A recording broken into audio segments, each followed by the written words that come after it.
Can't. Wait a second. Yeah, we have a sound issue. Glad Mercy was here. There we go. Now you should be able to hear me just fine. Can you hear me now? Oh wow. Yeah, I know. I'm just getting that to that now. Trying to figure out why. Oh, I'm peeking here on my microphone. I got to turn it. There we go. Wow. I'm using it. I'm not using OBS for the first time since we began our stream, just so everybody's aware of what our difficulties might be. I'm using a different streaming package right now because it is really allowing me to. Yeah, can I hear? How about you guys? You guys want to Hey, hear it's Bud. Test Hello. 1 2, test 1 2. I can Hello? hear. Hello. Okay, so we are getting some volume there now. So I don't know what had happened there. So yeah, and briefly, guys, I'm sure it was all cut off. So welcome to episode 4 of Southern Expanse from DeaconsTable and all that other fun rigmarole that we introduce the channel with. But I'm going to let Tinkle reintroduce himself because I don't think anybody heard him the first time around. Well, sometimes that's better.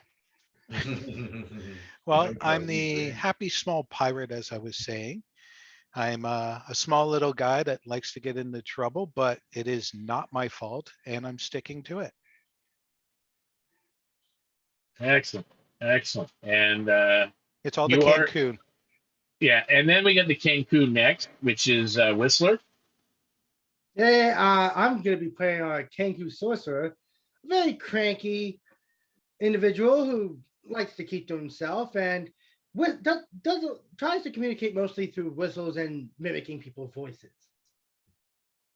Okay, and away from the table right now is John, and when he comes back, we'll get an introduction from him. But then let's move down now to Daksha. I am Daksha. I am the new person on the ship, and apparently very attractive to some individuals. Don't know why. Something about being big. But I'm always excited about seeing if I can learn more about my trade of being a surgeon. Excellent. And Gabrielle.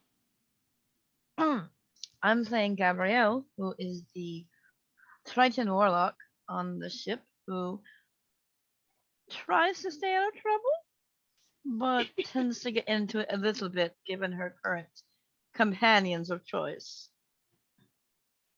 Yeah, it's no one's fault. Well, it's not Tinkle's fault anyway. We know that. Looks like And it's not Whistler's fault either. looks like John is coming back to the table. So we will let John jump in if he can with an introduction of who he's playing. What is he playing? Microphone adjust. I am playing the Wood Elf pirate, John Cardinal. Excellent. And I resemble that last statement about the traveling companion she keep and getting her into trouble. I think we all. But I will flat out deny it. Oh, it's definitely not him. He's always taking care of his cannons, right? Denial. And of course, lastly, is our newest addition to the table. However, he was planned on being in the game from episode 1. However, real life calls and sometimes scheduling and whatnot, things happen. So he is with us now and moving forward. So let's hear from Nachfin. Do you want his actual character? Well, I'll save his voice for Sure. Nachfin is a turtle sorcerer. It's a little bit mysterious, and that's all I'll leave you with for now. Excellent.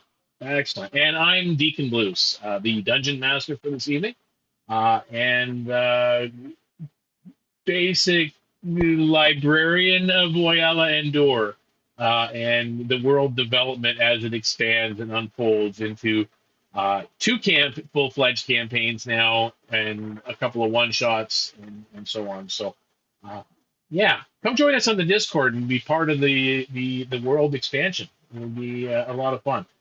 So Join us. recapping where we left off in our previous episode, because it's been 2 weeks. I have a new friend. You have a new friend. Okay, well, I'm sure we'll figure that one out. You might have to refresh my memory on certain things. You don't remember the thing that almost tried to kill the ship? Oh yeah. Oh Yes, yeah, your a new new friend. yeah, your I new remember his new friend. your new friend. Great honor. So we had Did anyone give my cannons their introduction? your You cannons polished can them be enough for introduced everyone. when they're called upon. So basically, the Tainted Heart on their way back to Elderlock from retrieving the artifact that they were sent to get from the Orcish vessel. They encountered, through careful avoidance at the right moment, they encountered a sea dragon. The sea dragon had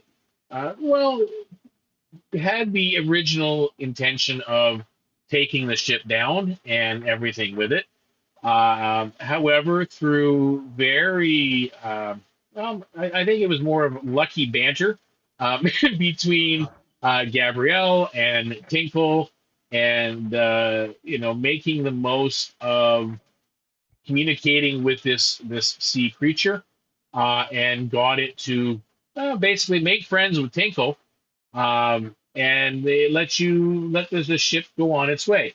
The captain was very happy about that. And of course, once you guys get into port, even though there's lots of work to be done on the ship, you guys, as a small group of the crew, was allowed to basically disembark early before everybody else to go get yourself some drink and some food, in the city. And of course, where you headed to, everybody except for Whistler. Whistler stayed on the ship. But everybody else took to the docks and went into just outside, or still classified as part of the dock district.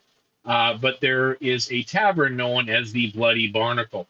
The Bloody Barnacle is a single-story sandstone and timber building that looks like it's a little bit run down.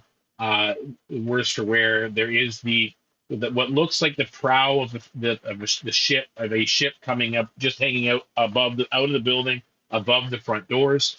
And there is a sign that hangs on the side of the building that reads the Bloody Barnacle. Inside, you guys encountered a very large single-story room. There looks like some areas in the back, but there's also a large bar area that with kegs and bottles and glasses lining shelves, and there is a slightly open door that you can see into a kitchen where you can smell food coming from. That is all part of what you are experiencing with the Bloody Barnacle. Now, just to kind of give you guys you guys are quite familiar with the tavern itself. You've been in and out of this port for several years, or at least most of you. Daksha, you've actually been in Elderlock now at the monastery for a while, so you probably know of it. You probably wouldn't have come here on a regular basis. It is owned by a man and a sister. They're both human. The wife is a little pale most, but she keeps to the kitchen most of the time. The husband was a former naval sailor in service to the monastery on one of their ships. And the inspiration for the tavern's name, comes from his past at some point. It's pretty squalid in here. The main draw is the surprisingly good quality of food. The main bartender slash waitress is Cass. She is a weathered but slightly attractive half orc. She often comes across a little abrasive to some. Her skin tone is a little bit brownish in color with pronounced tusks. She has turquoise hair that she wears in a top knot style on top of her head. So that's just a little bit about the Bloody Barnacle. You have each taken spots within the tavern itself, and if you guys have that punched up, we will switch over to that view where we have actually you I can't guys. see that. I can't get it up. Sorry. Yeah, okay. You can't. Don't go there. You can't There load it up. is. I found it. You got it. You got it. Okay. Yeah, it's the owl bear. So yeah, there's three people sitting at the one table: Daksha, John, uh, and Gabriele is at a table kind of off to the corner almost. And Tinkle has approached the couple of entertainers. One is playing a lute, and the other is singing a song. They're not the greatest entertainers, but they seem to be entertaining just fine with this ruckus crowd. Um, what are you guys doing before I switch over? I just want to know what your intent is inside the tavern. Let's start off with Daksha. You are at that table. What is your intent? At the moment, she's again just trying to kind of get a feel for the crew and kind of just socialize with them.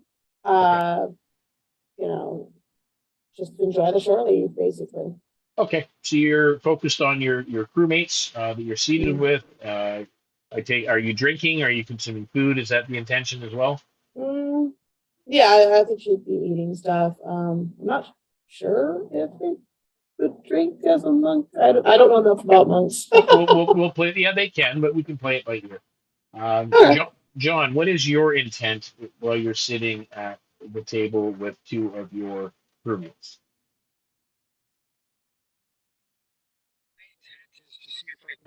Microphone adjust. My intent is to see if I can get the monk drunk. Okay, so you are basically focusing on socializing with your companion as well, but basically doing the whole shots over here, that kind of deal. Yep, until I run out of money. Okay, all right, not a problem. Or the monk passes out under the table. And Gabriele. I'm just enjoying watching the show of being the monk drunk. Okay. And also keeping an eye out so there are people like behind us and just generally watching around, seeing what's going on, and also socializing, having a little bit of fun. Okay, so you're paying a little bit of attention to what's going on around you as well. Are you partaking in the drinking with the monk? No. Any kind of drinking at all? No, I don't think she's drinking. I think she's gonna help. Eat? I'm assuming you're going to be eating. Yes, eating but not drinking. Okay. Just also keeping out trouble. Generally just doing that and having fun with the new crewmate. Okay. So that is your intent. And then Tinkle, you have approached the two bards. What is your intent? At that point, I pull out my lute and I start going along with what they're playing. And I'm actually going to sing along as like a complimentary voice. So let's see if I can actually do this. Okay, well, we'll worry about the rules when we get back. So your intent is to join the bards on their performance platform. Yep. Okay. And I actually jump up because I'm small. So I'm going to, if there's like there's a little side table that they were, been used. Is that a wall right behind them? Sorry, let me pull up my map here. Yes, it is. Okay. Is it a half wall or a full wall? That's a full wall. Goes right to the ceiling. Come on. Okay. So actually, I'm going to jump up right behind them. See the area right in the middle? There's looks like boxes or crates on the one side of it. That's a half wall. That's an opening, like a pass through for food. Okay, so I'm going to jump up there, and then that way I'm behind them, and I'm going to be playing and singing there. I'm going to be walking back and forth, jigging around. Okay, so that is your intent. All Yep. right. Not a problem. Fingers crossed. All right. And now on the ship, Whistler, what is your intent now that the party has left the ship? I am just going to get. I am making sure my hood is firmly placed over my head. So, and it's apparently in a way where you can basically only see like the tip of his beak. Yep. And he's just doing his work, keeping his head down, trying to not be noticed by anybody outside the ship. Okay. You're just paying attention to what's going on in the docks and whatnot. So. And doing my work. Okay. Not a problem. That brings us now to what is going on with the ship. There are dozens of vessels in the Elder Lock port in harbor. Some are docked right at the docks. There is one actually over in dry dock right now. There's a couple that are anchored just slightly out away from the harbor itself. And some are coming and going in and out. Want to make sure I'm not missing anything. Okay. And there are all kinds of vessels, as I said, coming in and out for trade. Some are being sent on missions. You don't know if they're merchant vessels, if they're artisan vessels, or what they are.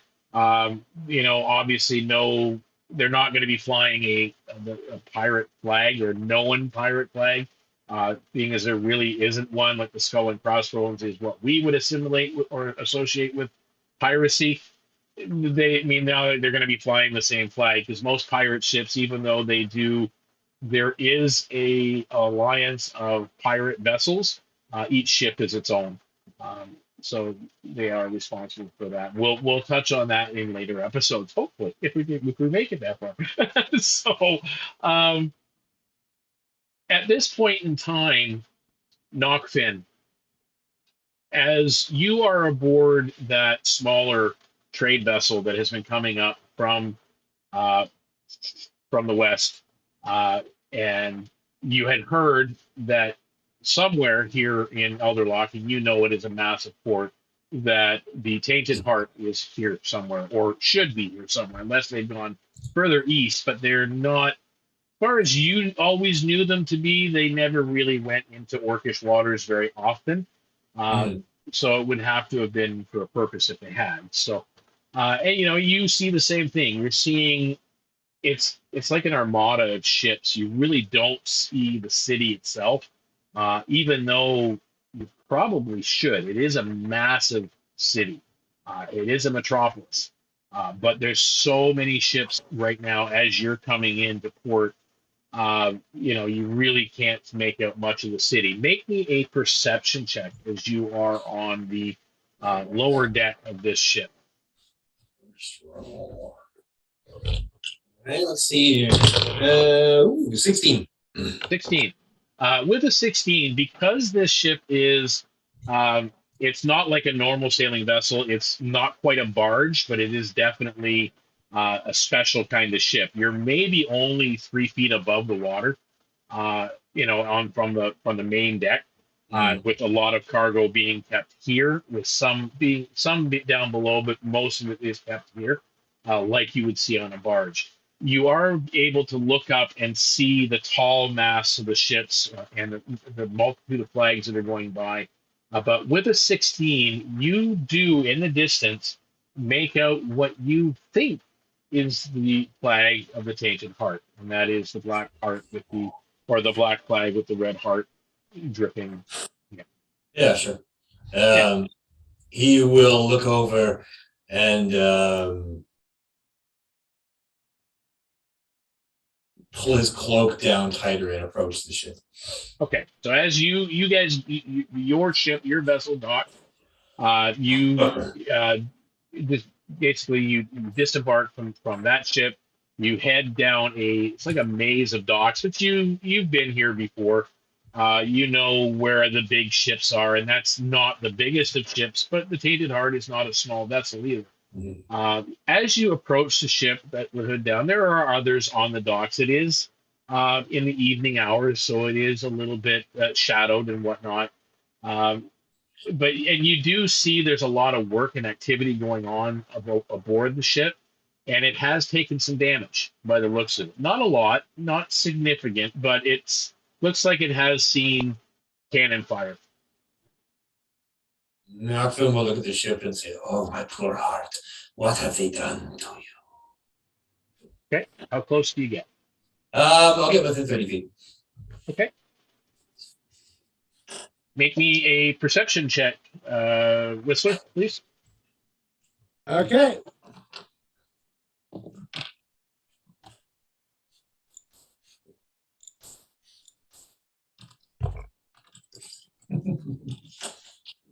I need to double check something.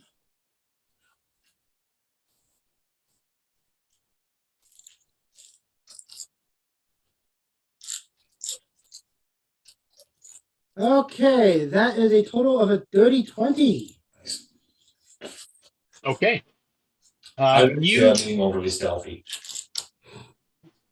you're being stealthy? No, I'm not being. You're overly not. Okay. No. Just. All right. So you see lots of, as I said, coming and going along the dock. There's people that go, some sailors and dock hands, they go by the ship. Some are actually making deliveries to the ship, with hardware and, wood and so on, because, there are repairs that are being done.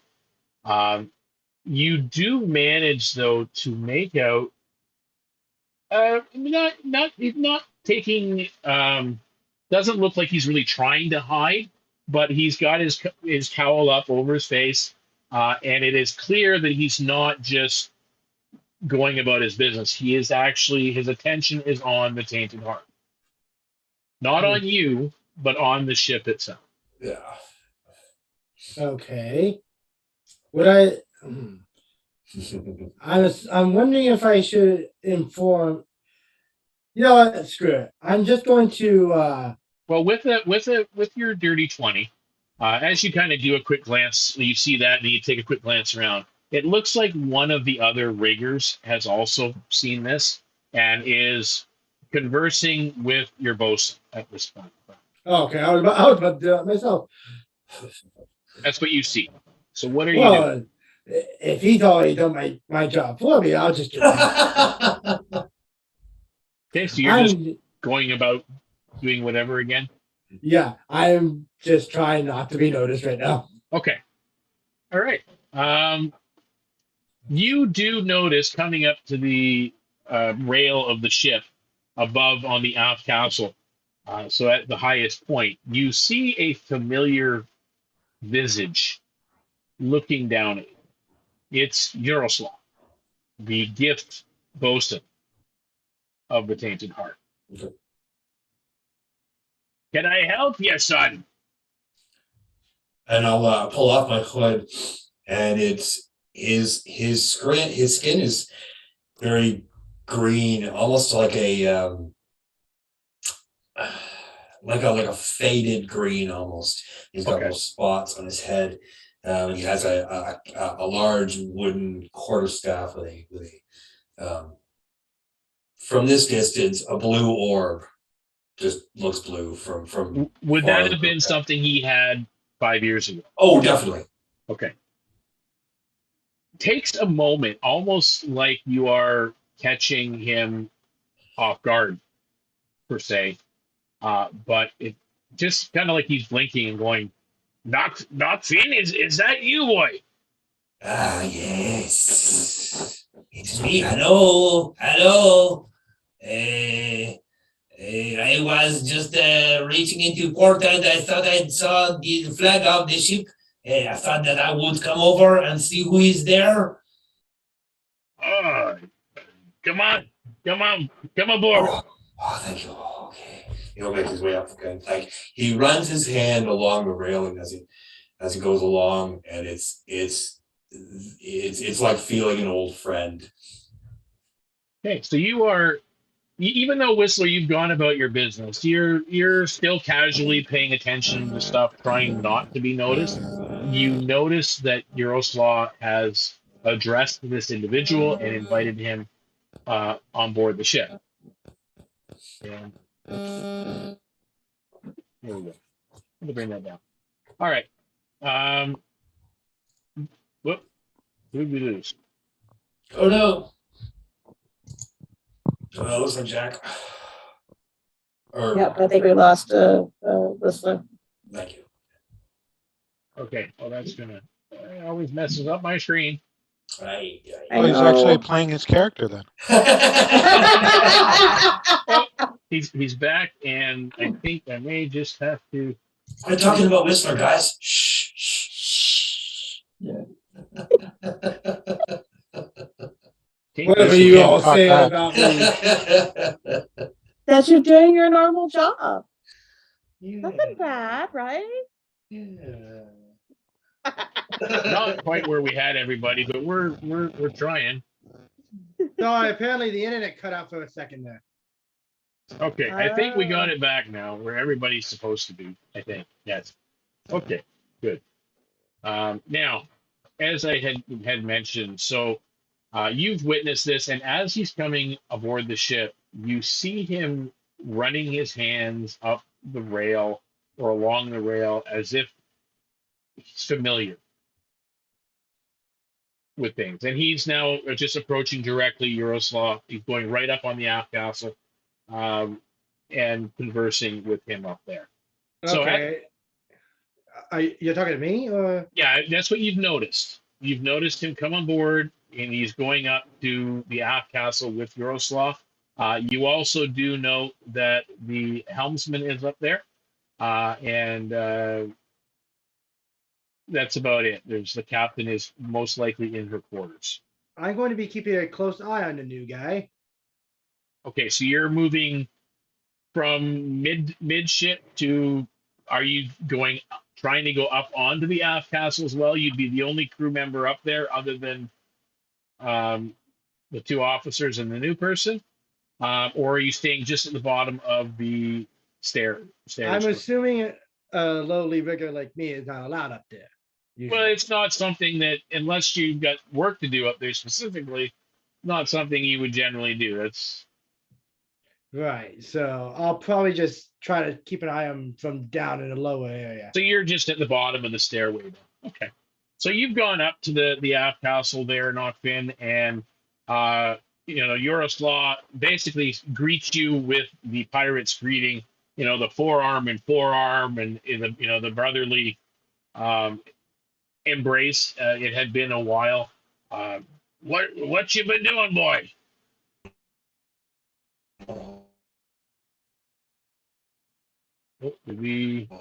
Oh, Just working mostly like a small bar terrified to leave the ship, but life is what life is. I think we caught. I only caught half of that, but Oh, no, sorry. Here, let me try that again. Oh no, it cut connection- out on you. Is what I think it was happened. the internet was just kind of unstable there. He looks it over and he says, I was working the barges mostly, just trying to survive. I'm sorry that I had to leave before, but family calls. It is sad, but I have returned, hopefully. family first. Family first. Yes. I will definitely try not to mimic the accent, because again, being a Frenchman, it's sometimes can be a little bit even tricky for me to resist that, and I will try my damnedest not to. Oh God, another accent. It's like, dang. Yeah, I would have to choose a Frenchman for it. Yeah, well, Go figure. So that's what. Now I understand what Sakura was saying about not doing the accent. yeah. I actually like. I like it. I think it's a good addition.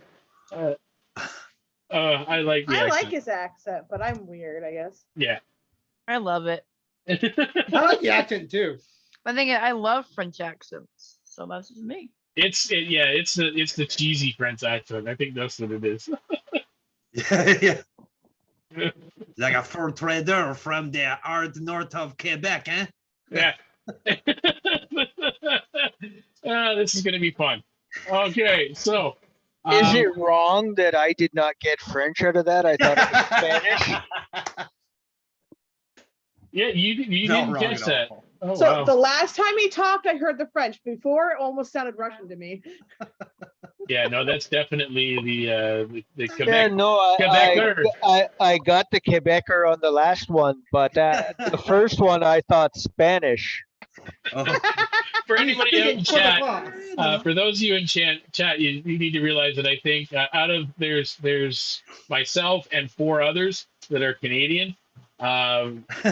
So yeah, we're just having fun. No, I fucking Yeah, good. yeah. Get him Yeah, out we're there. not going to go there. Just having Where's fun with the the end? We've accent. heard No, we're not heard gonna get everything rid of there that. is to hear about that accent. We're good with it. So, he basically takes the next few minutes to just basically catch up with making sure that you're okay, making sure the family's okay, and so on. If there's anything you want to convey to him, yeah, I will specifically whisper to him what happened to my family, but I won't say anything. okay. Do you keep it Yeah, quiet between I the two of you? genuinely lean in closer and whisper to his. Can It I roll a wasn't perception Twinkle. check to see if I'm I telling hear you. them? That you're from down below the aft castle from the mid deck, you're not going to be able to hear a whisper in his ear. Fair enough. The other parts of the conversation, you've heard bits and pieces of it. It seemed to be like everything you've heard so far is pleasantries from friends that hadn't seen each other in many years. So that's what you're kind of hearing. Now, on to he looks at you. So, are you you're looking for work aboard the ship again, or are This you would staying on please the me smaller? very much. This would please me very much. I could start as my old job as swab, and work on the way up like I used to. I'm very used to a map. Well, you were always really good at that. But yeah, it's been a while. We've changed over a lot of deckhands, and most of the officers are still here. And actually, one of your crewmen is he's moved from rigger to being an apprentice for the helmsman's position. You remember the small pirate fellow, Tinkle? Tinkle. I would like to see him very much. Well, they've actually gone ashore. They're over. I'm assuming they probably hit up the Barnacle. I don't see them getting. No, probably the Barnacle. I think with the trouble that one of them's gotten himself into, he's not going to go too far. And the rest, well, they're just keeping to the areas well known, I'm sure. I wonder who that could be. I wonder. Would I wonder as well. What's that? Would I know where the location of this? Oh yeah. The Bloody Barnacle pretty much is. It's not necessarily where all the sailors go, but it's definitely where the pirates among the sailors generally go. Okay, I will shake his hand and say I'm thinking I will go and have a drink myself. And then I'll talk to the captain. I'm sure she'll be happy to have you back on board. Fantastic. And thank you. Well, I will go. And then as he's going back to work, he kind of looks over the edge of the aft castle there down to the midship. And Whistler, why don't you go with our new shipmate here to the Barnacle? Meet up with your friends. You got to stop moping about the ship. Okay. At this point, his eyes would just go in absolute terror. And he's going to pull a quote from Tinkle, just go, not me. Listen, son. You're gonna be okay. They're not gonna find you here. Relax a little bit. Your friends are with you. They can look after you. Okay, at this point, he's going to do his classic okay sound.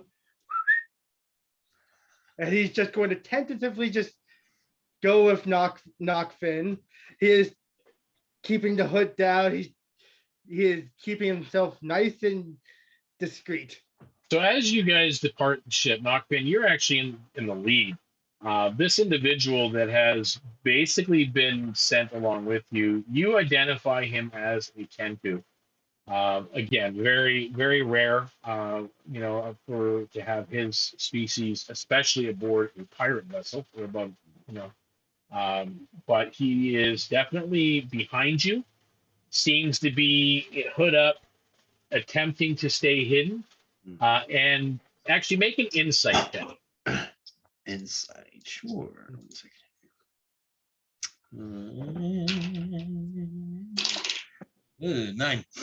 9. Okay. Yeah, he just looks uncomfortable. You are okay, my friend? Little bird person. Whistler was your name? Whistler. It's very nice to meet you. You are on board the Tainted Heart, huh? Oh, yes. I was on board a while ago myself, but I had to leave. Things happen. He nods. You guys make your way through the docks. It's fairly crowded. The closer you get to the end of the docks, where there is like an open bazaar area where certain goods don't make it into the city proper for one reason or another. So they are being sold. Yeah, they're being sold there. There is also the harbor master's docket there, where several items that are being brought in for cargo, they have to stop. Everything is registered and recorded and so on. Either purchased by the actual city, some has been sent off to the right places and so on. That's a very busy part of it. But just as you pass by that, sure enough, you see just on the outskirts of that little market is the Bloody Barnacle. And walking in, you immediately see this set around you. As I'm going to bring that map window back up for the screen for our chat to see. So you do see this large room with a multitude of individuals, not just obviously members of that ship, but you don't really recognize very many. You do recognize Cass, even though it's probably been at least a couple of years since you've been in here on your own. Sure.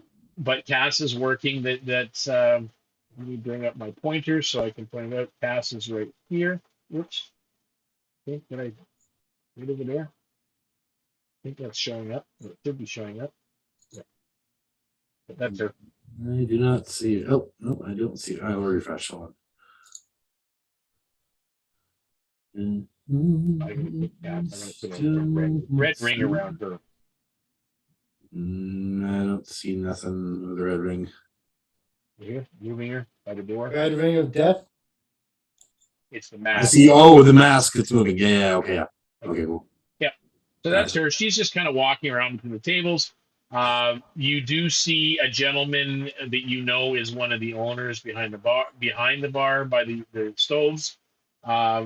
But you don't know whether or not it doesn't look like he's cooking. He's just there, tending to the fire and whatnot.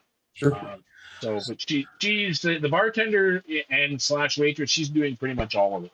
Okay. And all the rest are all customers, except for the two bards that are singing. And you doesn't take much to recognize him, but there is a fellow up on the pass-through between the back kitchen area and the bards, but he's standing up there doing a jig, going across, singing and playing, and now he has to make the performance roll, please.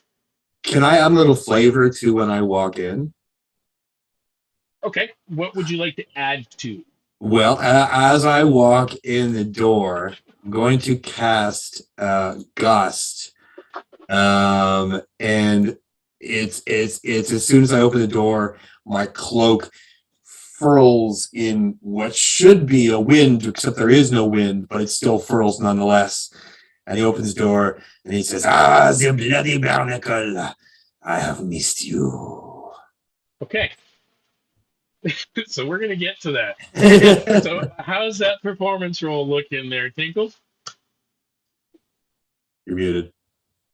First, it's the acrobatics check to get up Okay. there. Well, it doesn't. Yeah, it won't take acrobatics to get up. But if you're gonna do anything special, then yes. Well, I'm going to make it look a little, I'm me. So I make it look a little bit.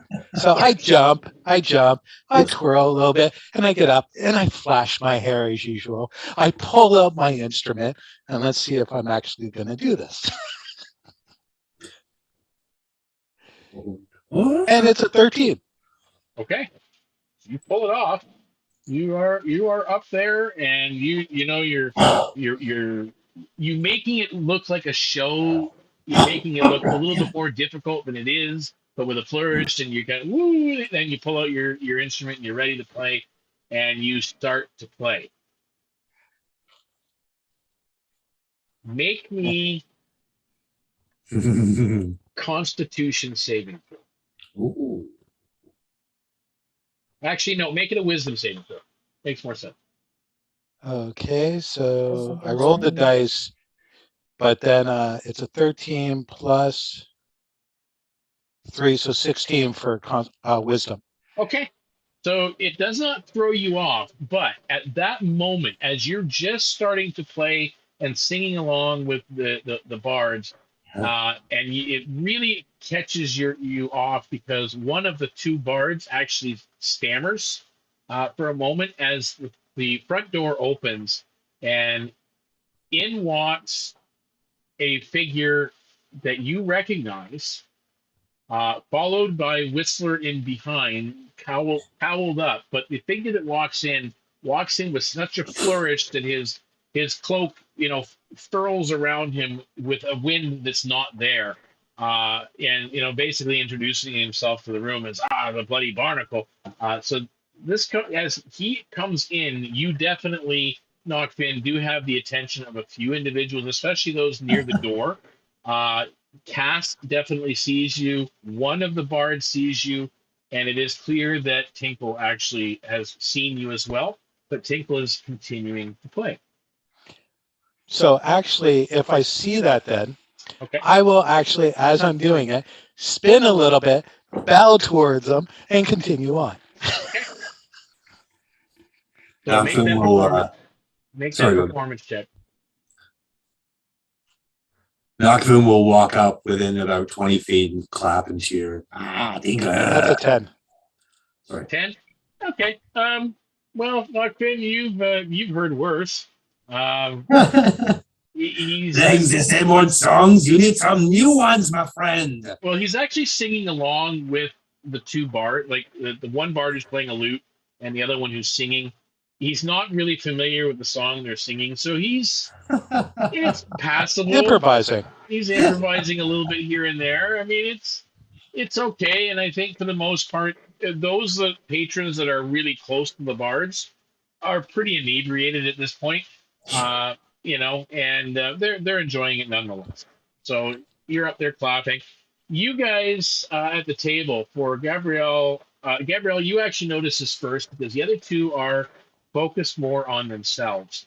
But you do notice the door open with this individual, this turtle walking in with the furling cloak and kind of a brazen entrance, and then in behind him quietly skulks Whistler. The turtle walks up to the bards and to Tinkle and is cheering them on. So you've noticed this. Are you doing anything with that information? I am very interested as to who this individual is with Whistler. I do try to get Whistler's attention. And I will kind of very softly to my two people at the bar. They have company. At the table if they pay attention or not. Okay. I'm Well, also watching. so at this point, for not for Daksha and for John, you are at the table, and a series of rum shots have been delivered to the table, Nice. and it's a lot. It's been brought to the table, and most of it's being put in front of you, Daksha, that is there. So as these shots begin to arrive, are you partaking? Not at first. No. Okay. Um, John. Just kind of looks at John, kind of.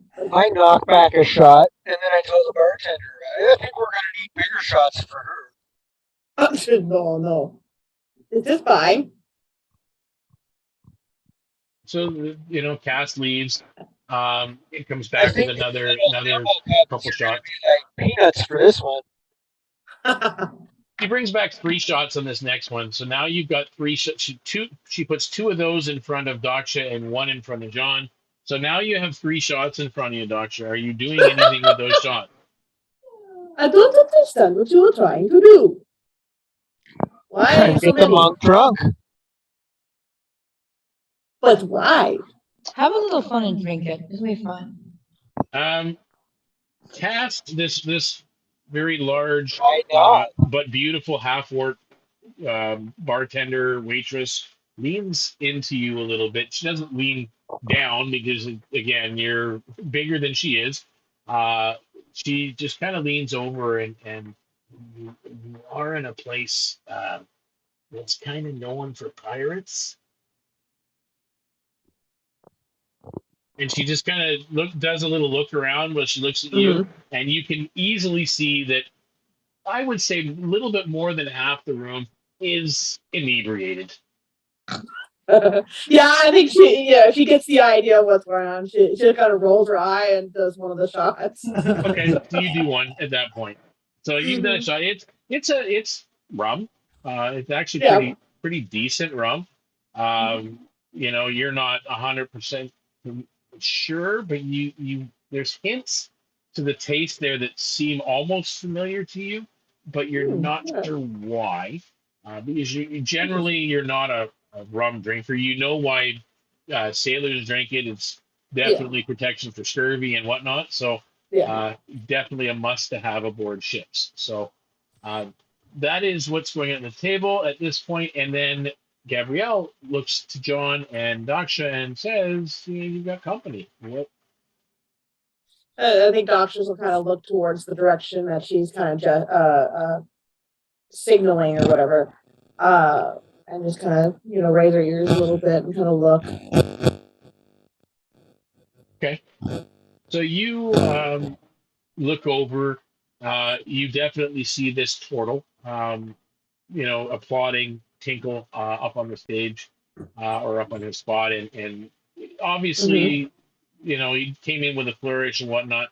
Whistler, what are you doing? As he's walked up to the center of the place. You kind of look around. You do see your friends over at a table. How did they get the bird off the ship?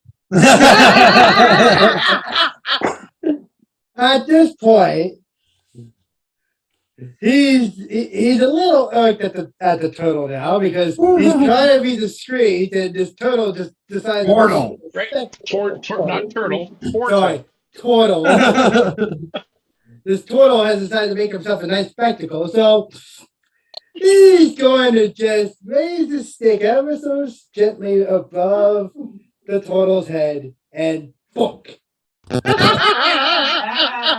So you're one. So just I want to get this straight. So he has walked up to the center of the room where the barge and everybody's attention is on. You continue to follow him up behind him. I assumed I was doing it, yeah. And then you're gonna bang him on the head. So you see the room. You're walking right into the midst of the room. Yeah, I'm assuming I have to stick with the turtle, unfortunately. I'm doing that, but I'm going to make it clear now. I'm not happy with him making himself a spectacle, so I'm going to go. Okay, so you are basically right behind him and just bap him on top of the head with the stick. My little stick of a hand at the end. Would you say that Whistler is a medium or smaller creature? Yes, Okay. most definitely. Nachfin will turn around slowly and cast Gust again, trying to blow him back out the door. So he needs to make a strength saving throw, DC 14. Good luck for the Whistler. Yeah. As the minor spectacle becomes a major spectacle. Oh, that's hilarious. Okay, I rolled a 4. I get -1 to the roll. Oh, I'm So sorry. what's the how far did you get pushed back? Just 5 feet. So yeah, you back towards the door. So now you're It's almost like he kind of like does like a Dragon Ball thing, but he like pushes in backwards. just Yeah. air and he pushes out. Yeah. It's like an airbender. That's pretty cool. Please stay away from my shell and my head if you value your life. I wonder if they'll fight enough that I will have to practice my skills. So you guys are witnessing this slight interaction. Tinkle, you noticed it too, but you're still playing along with the music. The bards have kind of seen this and kind of dig the fact that you just had this Kenku kind of be pushed back by a gust of wind. Tinkle, are you doing anything other than playing along with them?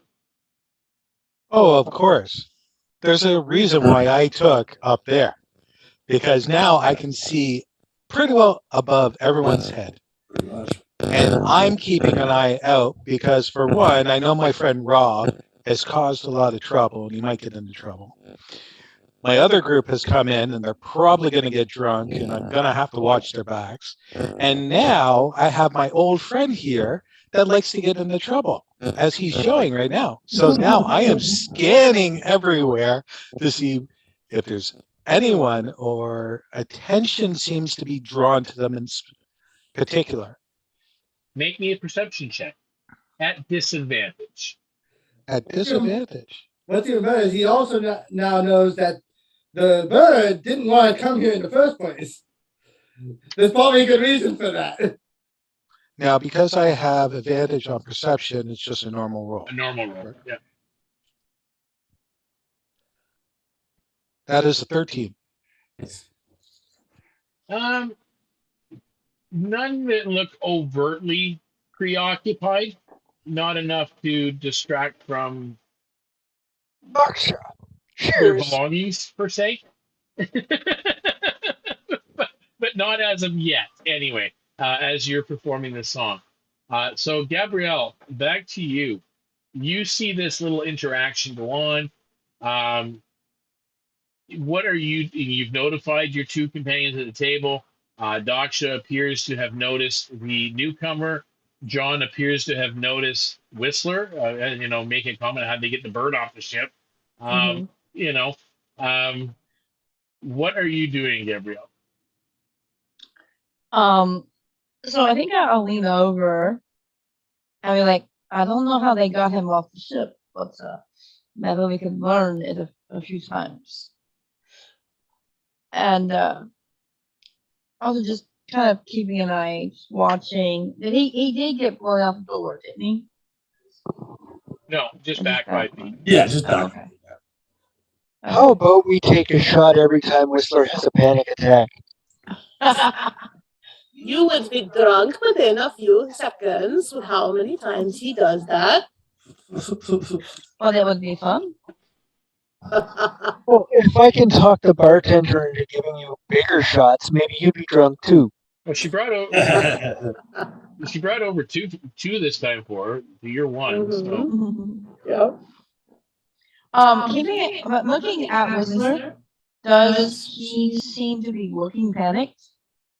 Yes. Because, okay. You know him well enough to know that he is really, like, he's afraid to be where he is. So I think she will use her ability to speak to him and in his mind. Do you want to come over here with us, Whistler? Can't. Bosun told me to stay with the turtle. I don't like this at all. Well, no, the bosun told you to go with the turtle to meet up with your friends at the bar. True, I've technically done that. Right. Yes. So, just That's a good point. Point of clarification on that. Thank you for pointing that out. He goes, wait, I've already done that. At this point, the bird is going to just raise his hand ever so gently and he's just going to be like, It's like the cartoon moment where he's like not here and he just tries to slink off to the side in the distance. And he just tried to disappear into the night, and meanwhile, pretty much everybody clocks him as he goes by. Yeah, okay. Whatever. I think the chair nearest to her just kind of like slides out a little bit for him to sit in. Yeah, one of those little tentacles move the chair back a little bit. Yep. I'm just gonna head right over that chair. I'm just gonna be like, keeping my head down. Maybe if I can get underneath the table, no one will notice me. One of those tentacles like patting very gently, letting him know it's okay. Does this count as a panic attack? Yes. Yep. Yes, it does, but I did not get greedy. Drink up. Fine. And she'll take another shot. That's perfect. Perfect. At this point, Whistler is going to be looking around every corner to make sure some people he doesn't want to meet around. Yep. And make me perception check. Yep. And just hold that number. Tinkle. The song that they are playing comes to an end. With that, the singer kind of turns her head and looks at you. We're not sharing our tips. Just saying. I look down as I'm standing there with my lyre, and I go, I don't need your tips. So let's get going and get this crowd going. They just kind of shrug and begin playing again. And you can make another performance check if you're going to play with them. Okay. 21. Okay. Your performance is putting them to shame. Okay. Their So at high that roll point, was a 13. At that point, I come down between them, and then I start walking through the crowd, singing and playing. Okay. So and I'm going to go towards the left and go around. Okay. I'm going to make sure I have that. I'm waiting for Tinkle to tell them I'm not sharing my tips.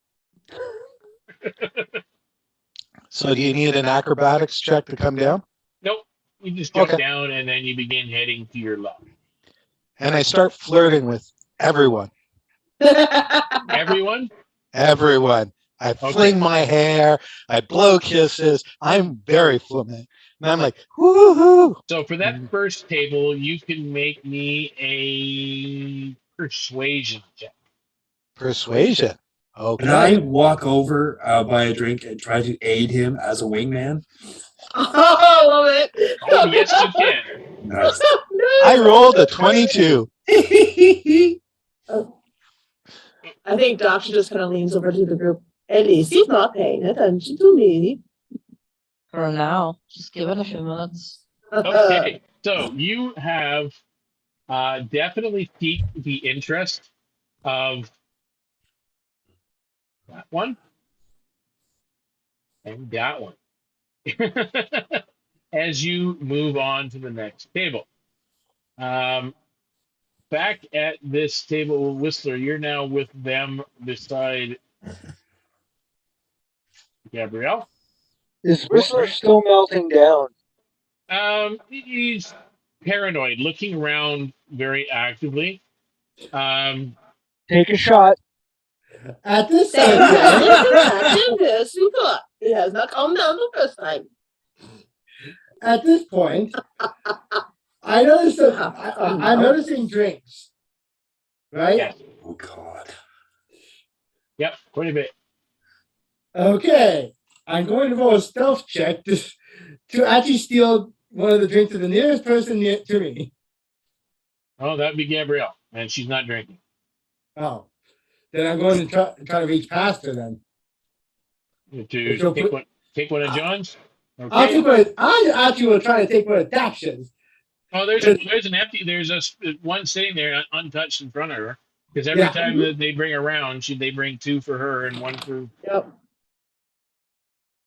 So you take one of her shots and then you down it. So you. And I rolled a 22 for the stealth check. Okay. So yeah, no one notices you take that, unless they want to make an opposed perception. You can. However, your perception roll when you were looking around the room, you do note that table behind you, they've clocked your table. They've clocked the table. Yep, they are paying attention to your table. I'm going to try to see if I can look at them, see if I can recognize anyone there. Yeah, well, you did that. You already did that. Now you took a drink and you stole a drink. So sorry about that. That's okay. So Daksha. I also did roll a perception. Yep. And got a 22. Ooh. So yeah, he took the drink. She just smiles and keeps going and doesn't allude to it at all that he took it. Yeah, you think you've got away with something sneaky there with her, but yeah, you're aware of it, Daksha. Oh, she's just happy that that's one shot she doesn't have to drink. So, Daksha, what are you doing? Are you basically doing a shot? Even though they're bringing you two, are you doing at least one of them every time they bring around? Every time he asks me to do a shot, and I say that I've agreed. So far, I've done two. Okay. So, John, what are you doing? As with another round is brought to the table. Whistler, looks like those guys over there are checking you out. Which table are you pointing at? The table that apparently clocked us. Well, he noticed that. You didn't. No, but I'm pointing that way anyway, just to make him more the dark corner. Yeah, it is the darkest corner. Okay. To make him more paranoid so that he panics and we can slam another shot. Am I allowed to do a response to that? Yes, you can. What's your reaction? He's just going to immediately look in the direction that he pointed at. Ah! Yep, he's having a panic attack. Shot. You are very devious. But I said he has not calmed down. You have to calm him down first. Shouldn't you be calming him down? No, you are the one that wants him to panic. You have to calm him down. Must be more Gabriele can calm him down. That. Oh, I could. I'm just a humble wood elf. I don't know how to calm down birds. So are you doing a shot, John? I know how to hunt birds. You're doing a shot? Okay. Yep. So you're doing one. Daksha, are you following suit or no? I think just because she's having fun. Again, she doesn't mind. So I think she'll just for the fun, I will. And she'll do one.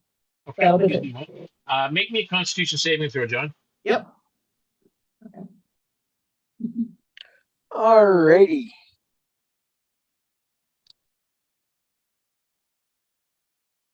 If my mouse would cooperate.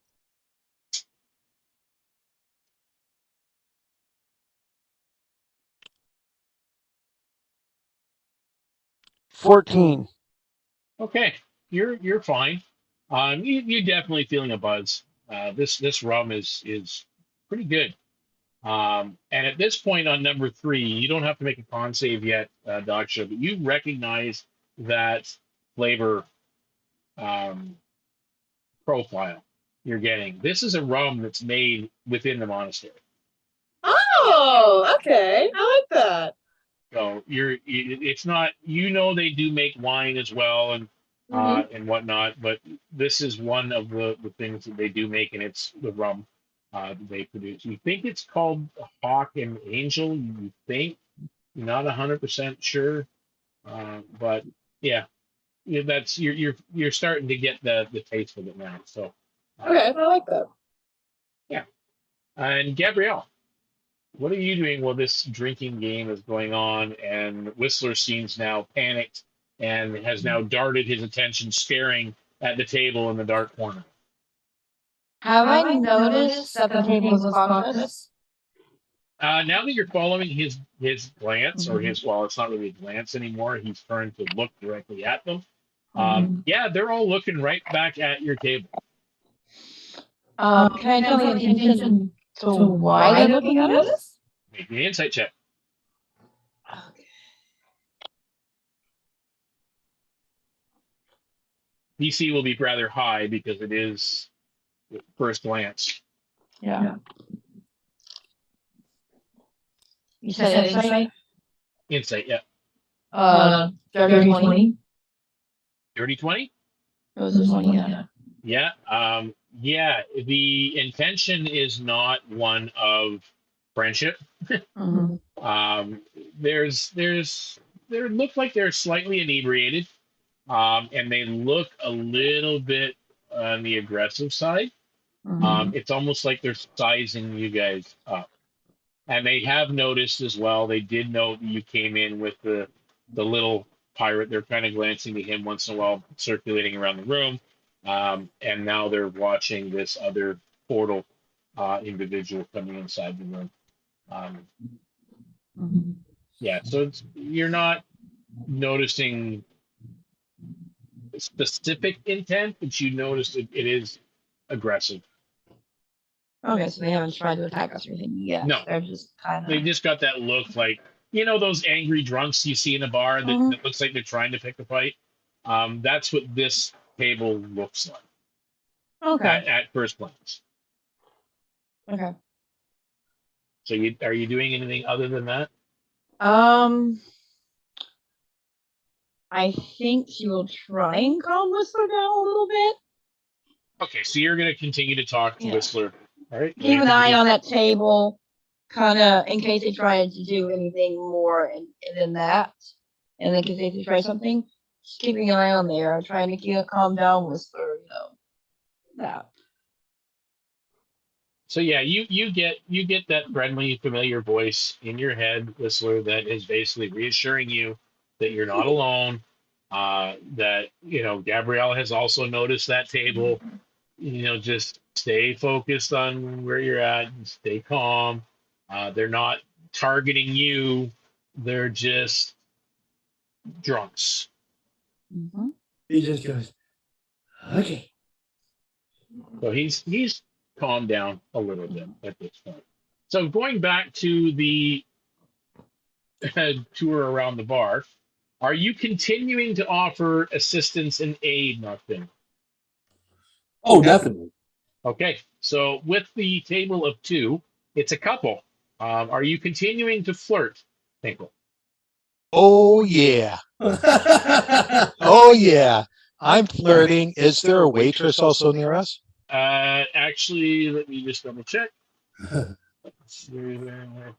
No. No? No. Okay. So I give a little wink to both of them as I go, and then I look at my friend, and then I pass him the loot. So I stop playing to pass him the loot. And then I jump up on the table, and I give a flourish, and I give a mwah, and then I jump to the other table. Okay. Sorry. Go ahead. What are you doing, I was going to say, I'll start trying to play the lute in the background. Yep. All right. You can make me a performance check. And that will depend on his persuasion. So. It's either a 6 or a 9, 9 plus 4, 13. 13. Yeah, you do add advantage to. Oh, yeah, okay, cool. Yeah, so you do add advantage to the persuasion Oh, of that's Tinkle. much better. So Tinkle, make me the persuasion. That's much better. 18, 19, 20, 20, 18 plus 4, 22.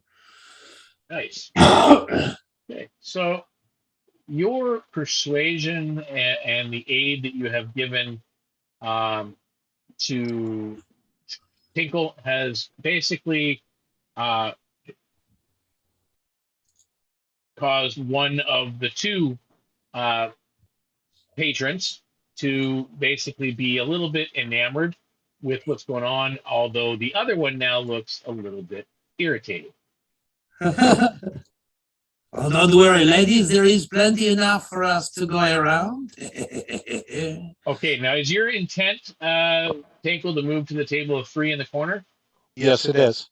Okay, so you'll be heading in this direction. Okay. And I'm actually jumping from one to the other.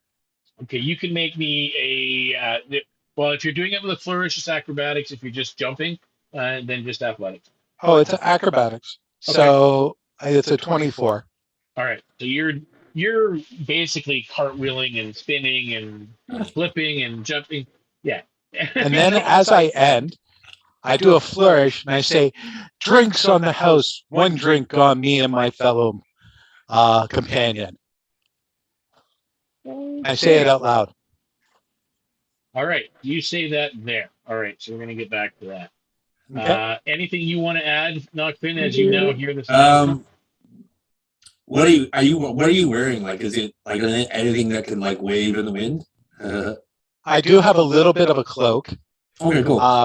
If you look at my character, it's actually like I forget what they're a trench coat. Oh, okay, that cool. actually flows out. Fabulous. Okay. I'll cast Gust again, and then I'll make his coat like flourish in the wind. And make my hair flourish. Yeah, make my hair. Yeah. His hair will like blow in the wind, just all. Okay. You too. Oh my god. Oh my goodness, this is gonna be fun. Oh, Fabio. Exactly. Okay, so you guys are putting on a show over at that side of the room for sure, for certain. And over at this end of the room, Daksha, what are you doing? You've noticed that Whistler is really uncomfortable and looking at that dark corner, the table of 4 individuals behind. Gabriele has also noticed them and seems to be intent on keeping Whistler a little bit calm. And John is just ordering shot. Get the free round on the other guys. Yeah, the free round on the other. I knew you were gonna call for that one. Yep. I think she'll look to the table, just kind of keeping herself informed as well of what's going on. It's just kind of get an idea and kind of formulate an idea if there's any trouble. So I've got an idea in my head of what I'll do if there's any trouble. So. Of course, I'm going to nudge Whistler and point at the table of 4 and say, like, dude, everybody else is watching Tinkle. Those guys seem to be staring at you. Ursula's just going to try to look and see if he recognizes anyone. Okay, make me a perception check.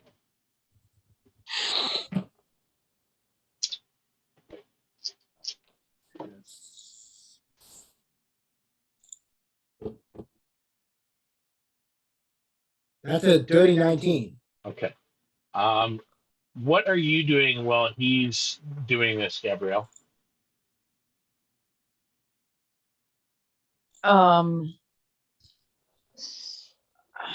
You notice he's now turned his attention back to that table and spending a little bit more time actually looking at each one of the 4 of them.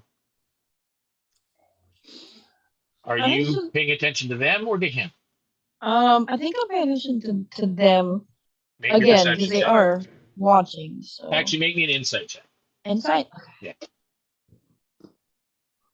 Ooh, not 20. Okay. 2 of them have noticed that Whistler is checking them out. it's not something in this kind of establishment where generally people go if you know each other, there's a camaraderie, there's a little bit of a sometimes the goofiness with performances and such and things like that. But when you're going kind of making an effort out of the norm to pay attention directly to other people, they get a little bit uncomfortable. And the same way that they were kind of making your table uncomfortable, but now it seems like they've gotten some kind of a fuel for their fire.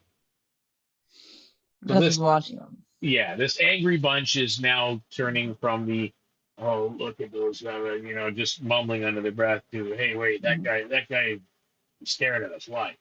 And he thinks he's a tough guy.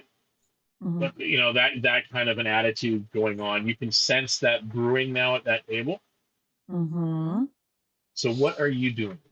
Let's see. I think she will, again. Oh, wait, question. How drunk are they?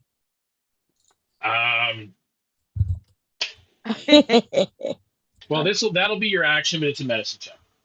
Okay. So there's something I want to do. My next thing, but I gotta self drunk air first. Yep. Daksha. Look at his eyes. Take a shot. Yeah, he's panicked. Fine. Gabriele, you need to stop. Stop calming him down. Are you doing another shot, John, as well? Yes. Okay. That would Right. be 18. May I attempt to steal it? There's two, so you can take one of her other ones. So. Fair enough. That would be 18. 18, Gabrielle? I just love you stealing her second one. Hey, where'd my shots go? Oh no, I failed that con save. That's a 3.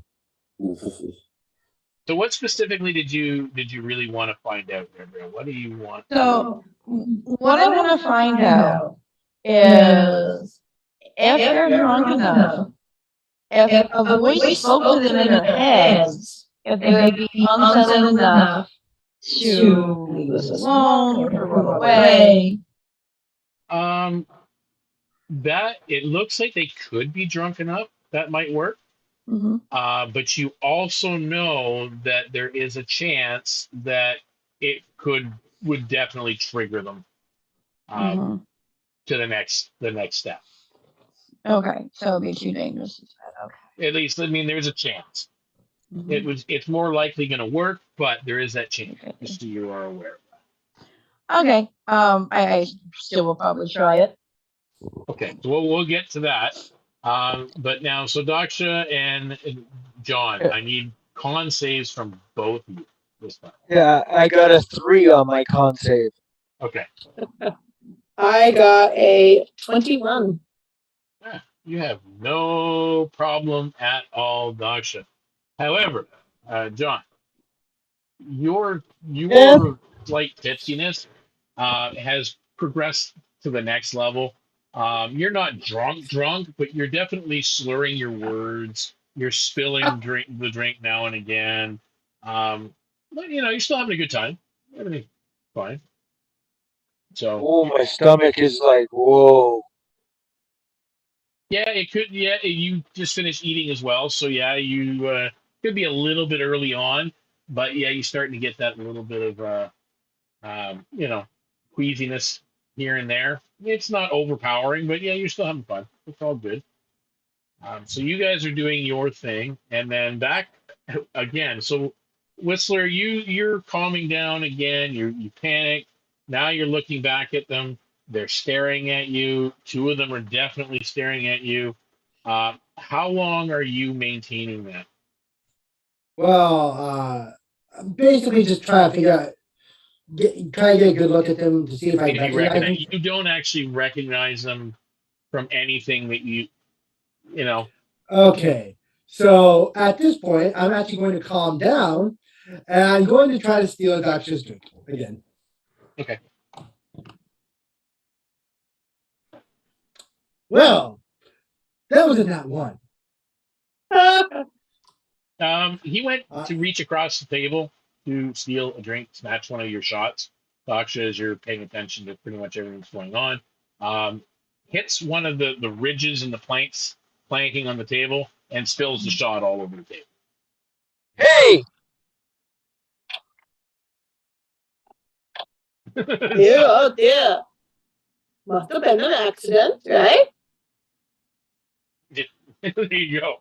At, So, at this point, I'm going to This play. is a competition. Don't be doing that shit. At this point, just at this point, I'm going to play drunk. okay. So you start to play drunk. We'll get to that. On the other side, the song comes to an end. No wonder she doesn't seem as drunk as me. You've been hitting her stash. Son of a... That's funny. All right. So we've got Nachfin and Tinkle at the other side of the bar, doing jigs and entertaining and jumping off of tables and flirting and having fun. But the song comes to an end. And with that, the two bards at the front of the room, they've decided to pack it up and begin, cleaning up their stuff and heading towards the front of the bar, probably to collect the pay. Are you guys going to continue, though, on your own? Oh, hell yeah. Okay. I have my partner here. We're perfect. He's on the lyre. I'm singing Mom and was head dancing. never crossed the berg. I never understood that till now. Okay. So you are continuing to play and dance. Make me your persuasion on the next table with advantage. Okay. But this time now, I'm going into a pirate's jig. I'm really getting into one famous one. Nice. And one to really get the crowd going. Okay. Well, that's what I'm trying to do. What do you need? What kind of a roll do you need from me? What kind of Or do you need a roll, are you going to just continue to play the lyre with him? Yeah. Okay, just a performance. I'll keep in tune with the lyrics that he's doing. Okay, so just a performance check. What? Nat 20. 25 for performance. Oh, yeah. 21. I'm the twinkle.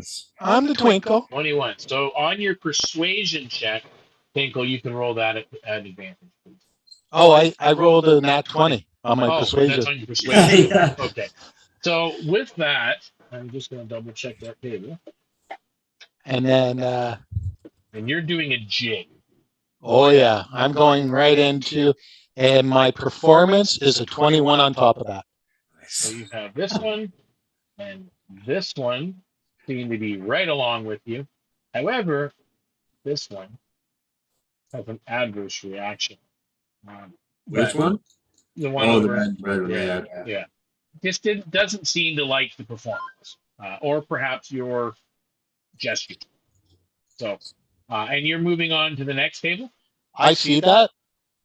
Actually, well, you can make me a perception at disadvantage because you are in the middle of a song and working to entertain others. So I do have just a normal roll then. Yeah. That's an 8. I rolled a 17. Yeah. So you notice that they're put off by the jig. That's all. It seems the one over there does not like this song, eh? Oh, well, as I flip up my surcoat and wiggle my butt a little bit, and then I jiggle on. You're onto the table of 6. Yes, baby. Okay. Is it all... Do they look like pirates here? This particular group, they look like dock workers. So this song is strict, like this is to them, really. And then I start, as I'm singing and walking and dancing, I'm putting my arm on their shoulder, bringing them into it. I'm just getting the whole table into it. Nice. Okay. Just a straight persuasion check with these guys. I'd like to use my halfling, what's it called again? I apologize. The luck of the... halfling luck? Yeah. Did you roll in that one? No, it was a Oh. 4. It's a 9, but I want it better. I have, I don't know, 14. I have standards. Okay. What can I say? And I'm also bringing in Nachfin with it. When he's playing the lute, I'm going to the side.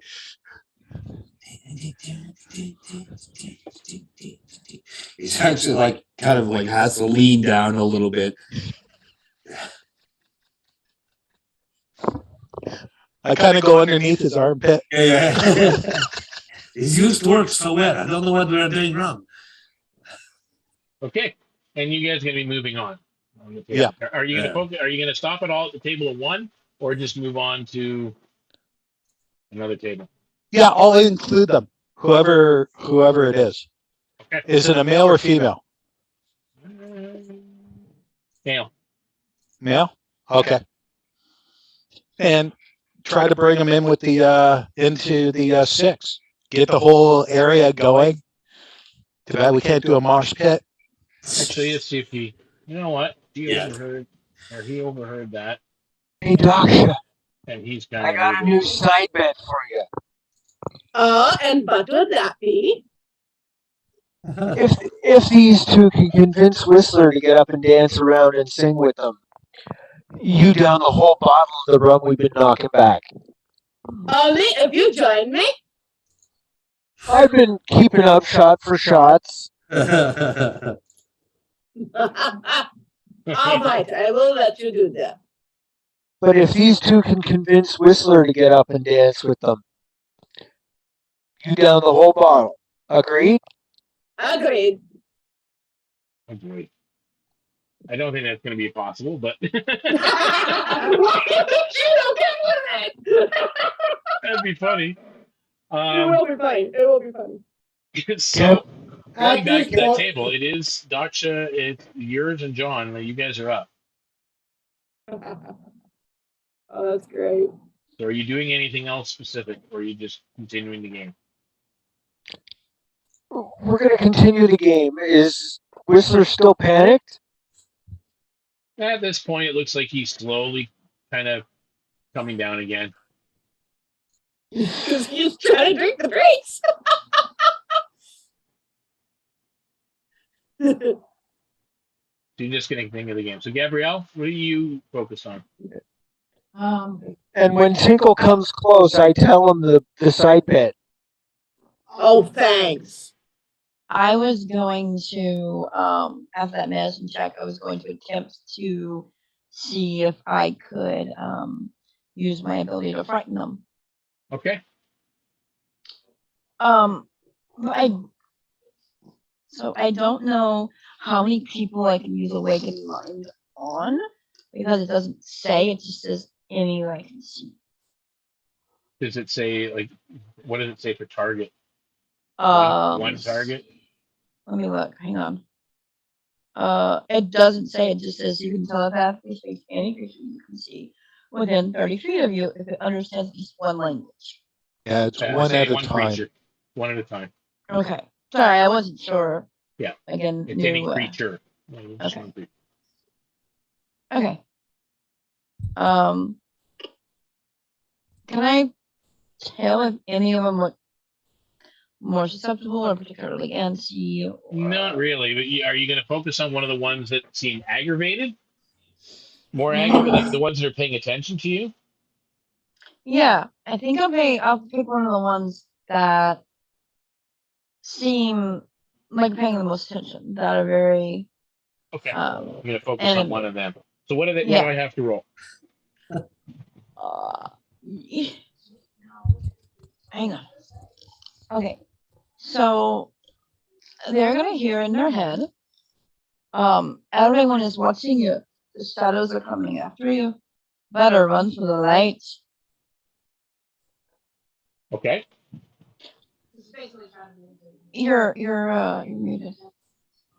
Did she say that to Whistler? No. Okay. She's saying that to one of the other guys at the table.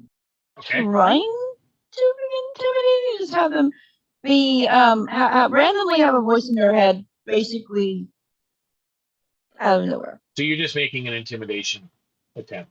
Okay, so make me an intimidation roll with advantage because this is something a little bit unconventional.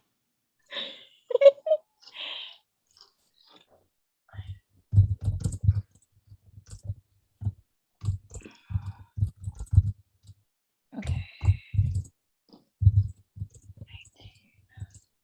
I'm so glad that first one. Okay, is intimidation. Oh Lord. That's 19 plus 6. 25 intimidation. Okay, it's pretty obvious after you do that you kind of spook the individual that you were focused on. And a moment later, he starts to whisper into the ears of his companions. One beside him at first, and then the two across. And in a few moments, you're not sure exactly what they're saying to each other. They're being very hushed about it, but their attention now seems to. He definitely moves his chair away from the table. Looks like he wants to leave, but the other three are not really geared in their head. It doesn't look like they want to leave the place. However, they look like their attention has been taken away from you and back to their own musings at the table. Okay. So Good. you've dissuaded their interest. Yeah. So at this point, you two are making your way around the bar, and you actually make it over to close to the table that your friends are sitting at, or Tinkle's friends. You're not familiar with them at all, but yeah, you wanted to say something about them? Yeah, can I pass the lute to Tinkle and start singing myself? Yeah. To the table. But what I want to do, halfway through whatever song I'm singing, I want to cast minor illusion and have it sound like Tinkle is singing with me. So it's like a duet that he's not doing. Okay. Yeah, you can definitely do that. Make me performance with advantage, please.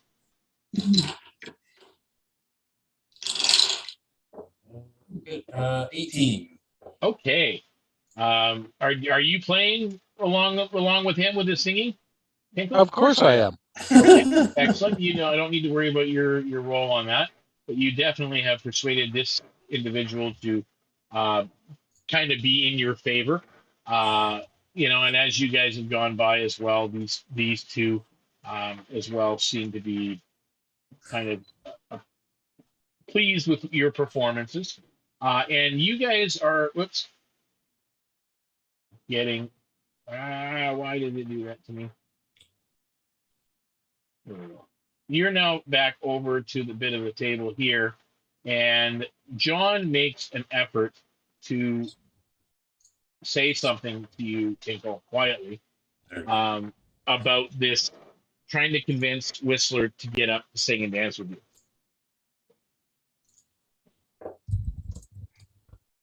Okay. And he is so drunk that he's slurring his words, right? Oh yeah, John is. Oh yes. Okay. So I should roll Decipher. No, you know what he's saying. You know what he's trying to insist on. You're not sure why it didn't come across. He was trying to explain something to you, but it's also because he is taking the effort to be hushed and be quiet about it. But it's got something to do with him and Daksha, the monk. Wanting him to get up and sing and dance with you guys. Okay.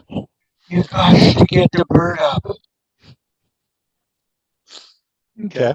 And So I look at him. I'm looking at Nachfin. So he's doing pretty well, right? So I'm just supporting him. And I actually get on top of our table. Yep. And at that point, I stop playing, and I start doing a jig. Okay, you're doing a jig along with the music, okay? Yep. Don't spill the drinks.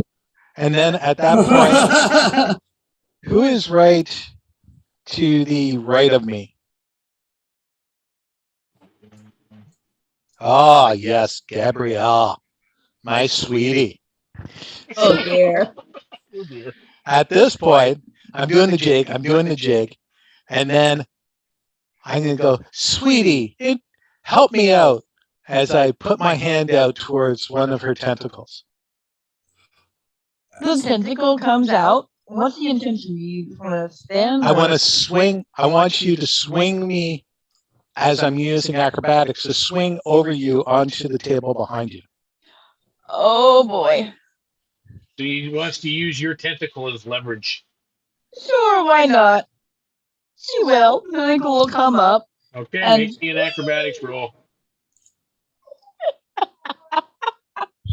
Oh man. That is a 28. You land squarely. I'm rolling awesome. You land squarely on this table mid jig with a thump, and the song comes to an end. But as you hit the table, all four of those individuals kick back their chairs and stand.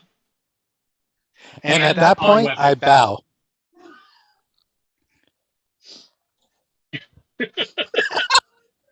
Okay. Persuasion. Sure. With disadvantage, actually, because they're already looking for a fight. Bartender, this guy spilled my drinks. That is an 11. Okay. They don't seem to calm down. At this point, their hands are on their weapons. They have created a little bit of a disturbance. You now have the attention of this table, which seems to be kind of moving back away. This individual that's sitting here at the lone table moves back behind the pillar. You just seem to have kind of caught the attention of a few of the individuals in the place. And I'm just checking to see where our bartender is at this point. She's actually here at this point. And does she even notice what's going on? No, she is not. Okay, so going to go to initiative, please. Oh shit. See, I don't do anything. I just showed up. It's you guys. See, we made everyone else happy, and we come around you guys, and there's a brawl. You're not allowed to come drinking with us anymore.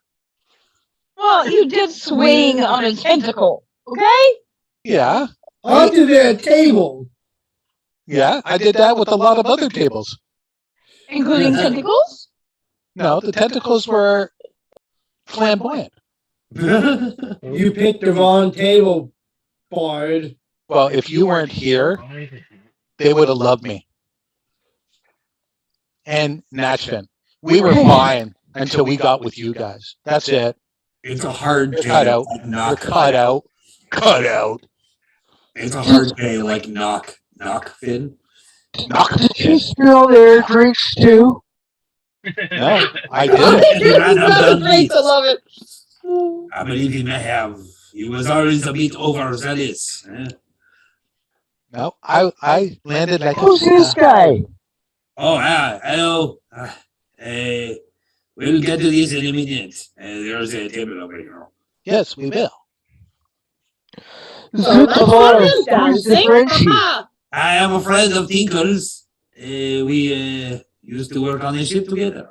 But I'm sure we'll meet each other after we deal with these vagrants. Okay. I'm just going to roll for these. I am your friend, I promise. He's my brother from another mother. Yeah, kind of, yeah. Hey, Frenchie, Okay. Yeah. John, what's your initiative? I haven't rolled it yet. I'm still too drunk.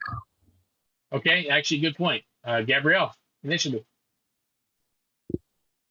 17. And I'm still focused on Tinkle spilling my drinks. 17. Daksha. I rolled a nat 1. Actually, I didn't spill anything. I was delicate. Whistler. That makes sense. You have been drinking. A total of 6. Why are you not showing up?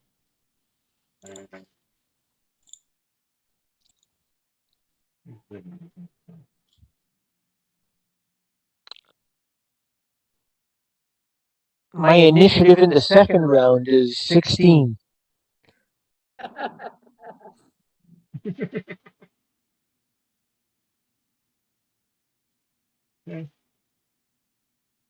I think I'm too drunk to participate in the first round. I'm very disappointed. Hey, what are you guys doing?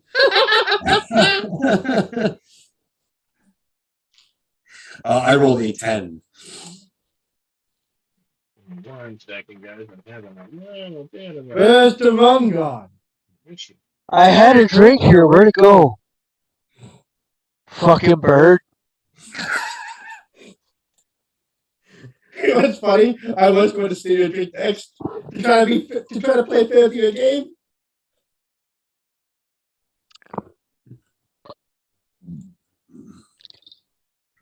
His grandmother must have been a shithawk. Okay. Yeah, that should be. All right. Sorry to do this to you guys again. What was No, it's cool. John, you're out. Yeah, Gabrielle, you were 17. Daksha, you were 1. Whistler, you were a 6, you said?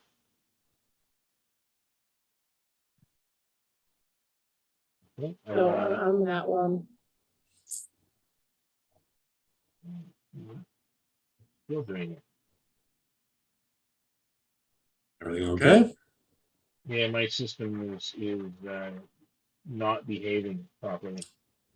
Why, I don't know. Either are my dice, apparently. At least not for this part. Yeah.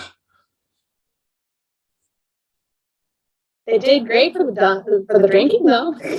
I was saying, the singing playing was on fire. Oh, yeah. I rolled a nat 1 on trying to steal one of your drinks. That you did. Then the Rob physics kicked in. Yeah. Yeah. Technically, I'd rather roll the nat 1 now than later. Yeah. Hey, the one that I unnerved, is he still too nervous? Better than that one for Actually, right drink now theft. he's irritated with Tinkle. Well, he's not irritated with us. Just Tinkle. Just Tinkle. Better I a have nat that 1 on effect. a drink theft than a nat 1 on a defense roll. Yeah. Yes. Very much so. Okay, Yeah. sorry. Now, Tinkle, what was your Tinkle? What was your initiative, please? 11. 11. And Nachfin? 10. And we'll get back to you on the next round, Joe. I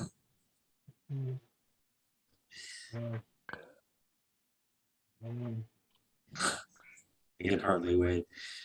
Okay. Gabrielle, you first up. It looks like they are drawing weapons.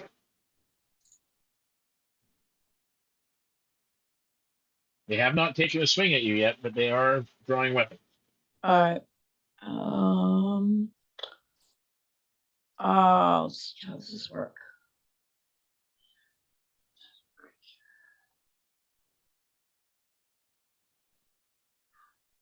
I am going to hold my action, and when one of them attacks, I am going to use Eldritch Blast on it. Eldritch Blast, okay. Only if they attack. All right, so you're holding that action. Yes, I am holding Eldritch Blast until one of them attacks us. Okay. So you've got this one right here.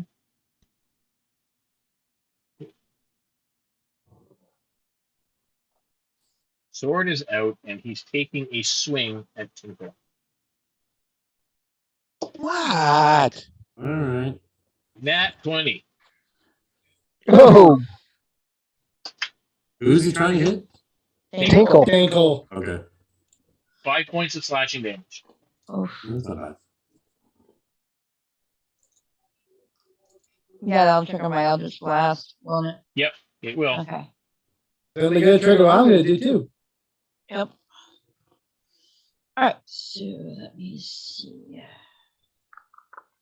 And then I gotta roll to hit. The Eldritch Blast wakes me up. Oh, what the fuck? Okay. What'd I miss? Looks like there's a fight going on. 21 hit? That hits. Okay. And And is it the one that's attacking Tinkle? yes, because that was the thing. It was whoever attacks it goes after. Yep. Okay. 9? 9 points of damage. Yes. Very good. Alright. Okay. And at this point, right, we've got this fellow is going to make an attack on Tinkle. Well, I don't think that hits you. No. Okay. And as he misses me, I kind of step a little bit back. Steve got the moves. The reason why is, as this is all happening, it's part of what I'm doing with my character. My taunting nature is coming up on my turn. Okay. Right. So next up is the other bandit sitting there, and it is a 11 that misses you. That's him. And Tinkle, you're up. Okay. The one that hit me And knocked at this point, yep. I use my taunting nature. It must do a saving throw, charisma saving throw at DC 13. Charisma saving throw DC 13. As I start spitting and cursing him and saying, 18. What's that? 18. Oh, I don't like you anymore. Your mother was a hamster and your father smelt of elderberries. At that point, after I do that, now I'm going to actually... I'm going to jump down and go underneath the table. Okay. So you are jumping using your movement to basically dive under the table, which I'm now going to put you. That's a gray circle around you. And your character. Now I am going to actually blow this map up a little bit so that people can see in the chat a little bit more about roughly what's going on in the area. That is your action, and now we are on to Nachfin. Whistler, you're on deck. Nachfin is a little bit too close to the fight, so as a bonus action, he's going to use Tempestuous Magic. I'll describe it as a bonus action. You can cause gusts of air to surround you before or after you cast a spell of first level or higher. It allows you to fly up to 10 feet without provoking opportunity attacks. So you'll fly 10 feet back. Probably near Whistler, actually. 10 feet back. That's a really cool move. I like that. Right over there. Yeah, right over there. Yeah. And then because I have to cast a spell, this is gonna be fun. Yeah. I am going to. You ready for this? I'm gonna cast Chaos Bolt. At the top left corner of the table, like the top left corner of the guy. Number 1. Okay. It's a +6 to hit. Oh, that's good. 21. That hit. Okay, so this is fun. You hurl an undulating warp and bounce cannon on hit. Target takes 2d8 plus 1d6. Yeah, it's a lot.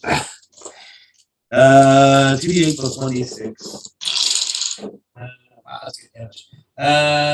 6, 10, 12 points, and choose one of the d8s. The number rolled on that d8 chooses the damage type. So I'll go thunder damage on the 8.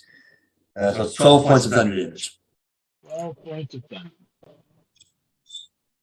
Unfortunately, He's looking hurt.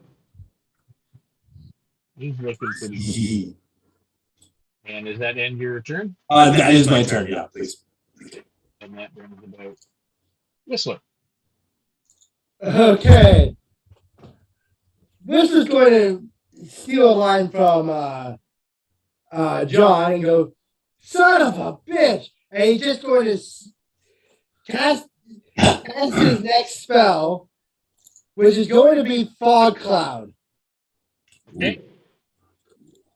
And he casts the Fog Cloud basically in an attempt to kind of blanket as much of the two tables as he can. Daksha, look, he's singing, he's dancing. Where are you centering? That is not what that is. Huh? It sure as hell looks like it.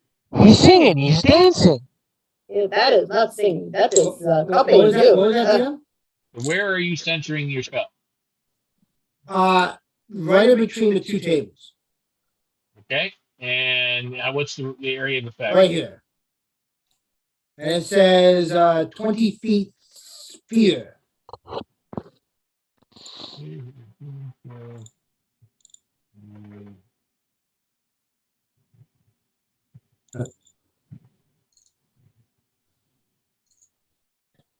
Essentially. Look, he's even using a fog machine. Essentially, so Daksha, you are outside of it, and maybe not. It probably covers you too. It probably gets knocked in. You're probably halfway in and out, so you know that the fog cloud is now covered over the tables. And at this point, I'm going to do my classic come sound, like come over here sound, where I go and I'm going to grab Nachfin and start running You're running where? out the door. You got to you are in the center of the fog cloud too, right? Yep. Okay. So you are reaching out to grasp Nachfin. Make me a attack roll at disadvantage on arm strike.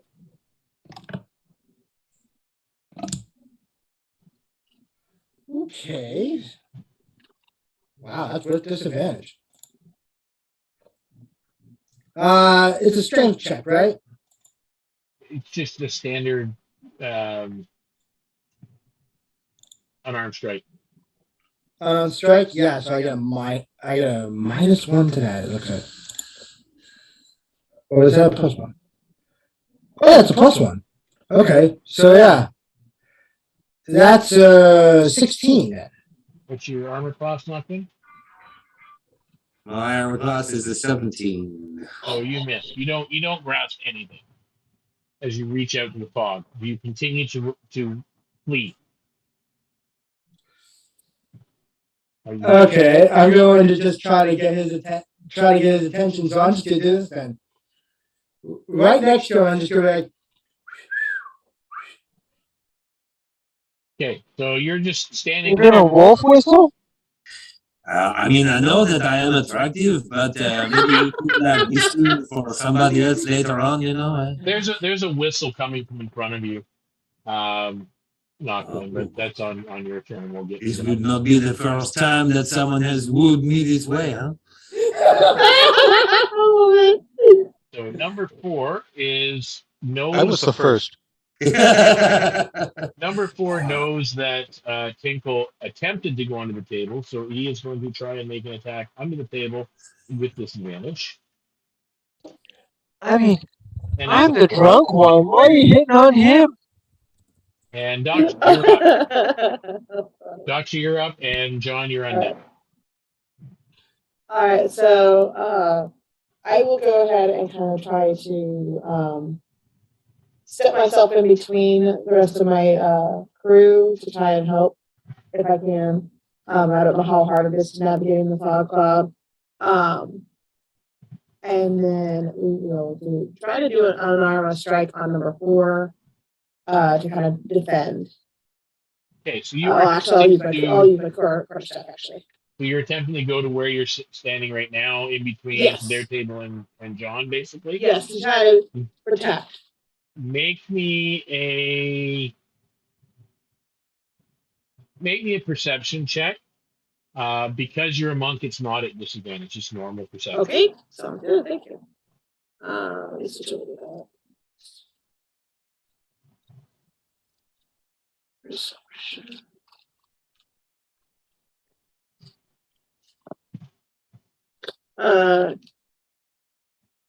At 12. Okay.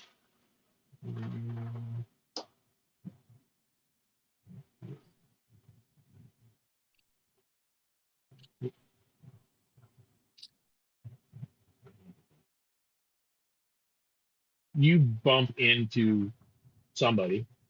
I'm sure Gabriele makes a sound when you bump into her. But that's you. So you know roughly where you are now. You know you're near Gabriele because you just bumped. Okay. So I'll kind of use that to kind of guide myself. Okay, well, if that was her, then I need to shift this direction. So hopefully I'll hit the right person and try to hit number 4. So you're swinging in that move. So make me an attack roll at disadvantage. Okay.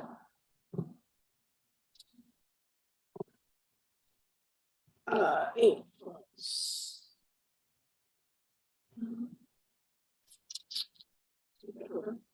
8 plus 6. 13. 13. You swing and hit air. Nothing. Yep. That's the end of your turn. Yep. That would have been. All right, John, you're up, and that puts Gabriele on deck. Hey guys, why are we all fighting here? We should be having fun and drinking. I got the bird up dancing, that means the monk's gonna get drunk. Let's all calm down and watch the monk. Let's all calm down and watch the monk get drunk. So you're attempting to persuade everybody in the bar. Let's watch the monk get drunk. Well, he technically is right. My spell requires visual and somatic components, which means I'm doing some kind of hand jive. He was singing and doing a hand jive. Like he was singing and dancing. We get to watch the monk get drunk. Let's all calm the fuck down. All right, so you are attempting to do that. Make me a persuasion check, please, at disadvantage.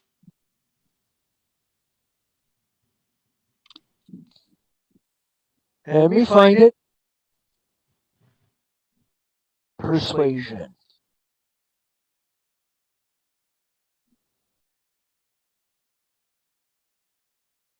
$14. Okay. All right, and that's your action? That's all you're doing? Sorry, it's roll twice, take the worst, right? Yep. Yeah. 4. Oh. And yes, that's my action. Okay. Put this back on there. Okay. All right, and that brings us to Gabriele. You're up. The drunken ravings of a madman. Calm the fuck down, folks. Oh dear. Okay. So I am assuming this still can't see. Nope. How long does that fog cloud last for? Concentration up to 1 hour. As long as I'm concentrating on it, which I'm going to make sure to concentrate on that thing. Okay. Okay. So we can get out of here. I am. I'm not going anywhere. The monk's got to get drunk. I'm going to attempt to Eldritch Blast number 1. You are Eldritch blasting in that direction, so make me a attack roll or your roll at disadvantage, please.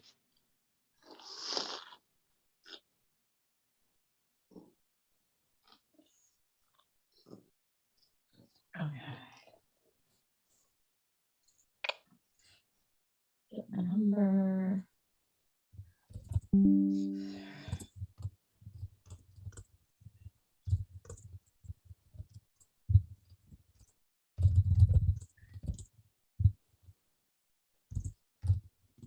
$20. You actually hit. Good job. Thank you. I rolled a 14 and a 15. Okay. Roll damage.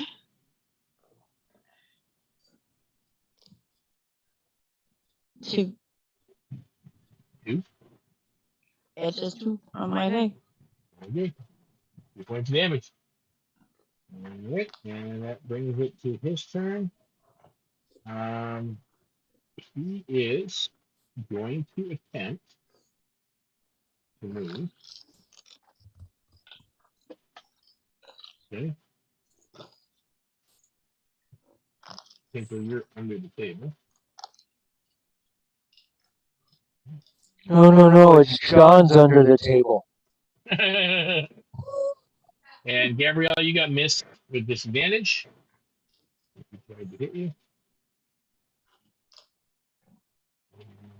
The next guy's turn.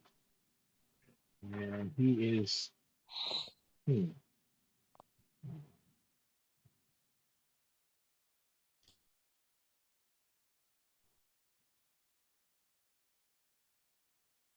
let's see.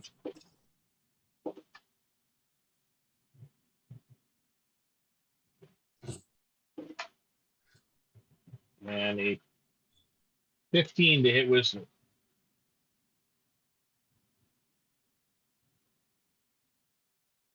You got hit. Hello. Mister? Whistle. Whistle. Sorry. Did the 15 hit you?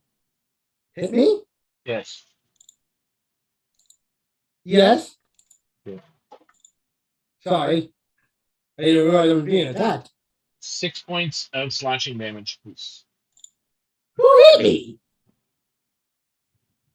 6 points? Yep.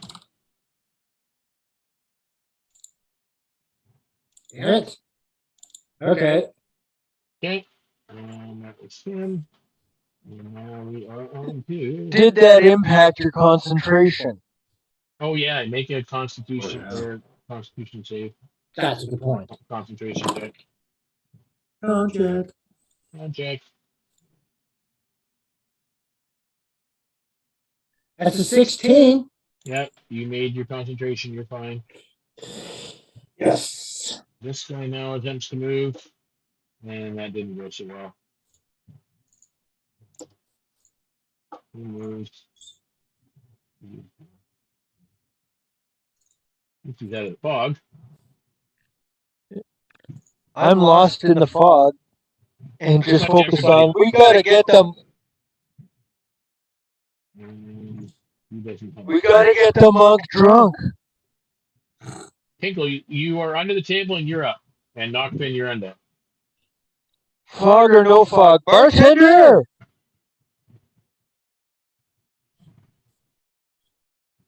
Tinkle? Tinkle. I'm in the fog, right? Yes. Okay. A bartender in this. So I don't know what's going on. Other than there's all kinds of commotion, you hear fighting going on above the table, like serious fighting.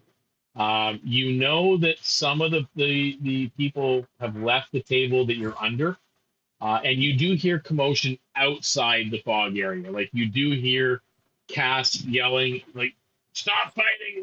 and going on, and the owners like, and you hear people heading out the door. So there's all kinds of chaos. You're hearing some random whistles here and there. And you hear John yelling, bartender! Okay. So at this point, I say, get rid of the fog and I say it loud, because you're interrupting my dance. As this point, I'm going to use athletics, and I'm going to push the table over because I still think there's people around us, and I knew there was some down here. I'm trying to tip the table to the bottom, so to the south. So I'm tipping the table southwards, I'm thinking two people are there, so I'm trying to shift it onto them. You are attempting to move it down, like tip it so that the table's facing that way. Yeah, I'm trying to tip it over for it's going to go right onto the people there. Okay, so because I'm underneath, so I'm going straight up.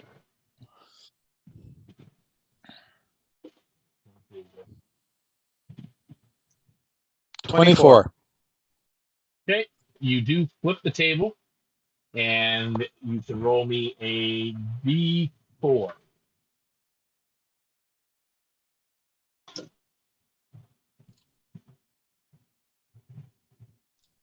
Plus my strength?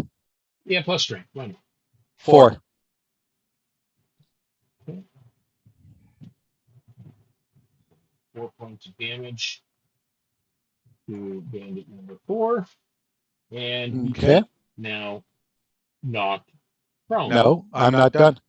Oh, okay, sorry. Yeah, he's not prone. Woohoo! And hopefully whoever put the cloud up heard me. So at this point, do I realize... So I am now going to move to the north. Yep. 5 feet. Am I out of this...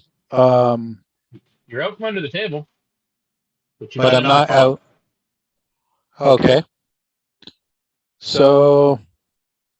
What is it? 1, 2, 3, 4, 5. Okay. So I'm going to roll a die 4, and this is going to tell the square near 2 is a 1. I'm just randomly doing direction. Yep. Because I'm in, so 2. Okay. So then I move this way. Am I still in the, You can see like the veil of the fog starts to thin out here, and you see one of the thugs standing outside of it. Okay. At that point, I pull out my marble bag and empty it underneath his feet. Okay, so you're throwing down a bag of marble. Yep. Okay. I'm good. All right, perfect. Nachfin and Whistler, you're on deck. Well, I can see that I'm kind of on the edge of the fog. Yes. I will take a step back so that I'm out of the fog. What is this? It's a pillar. Oh, it's a pillar. Okay, cool. Yeah. I just didn't want to walk into it. And I'll move back here. Did I know that 2 was in front of me?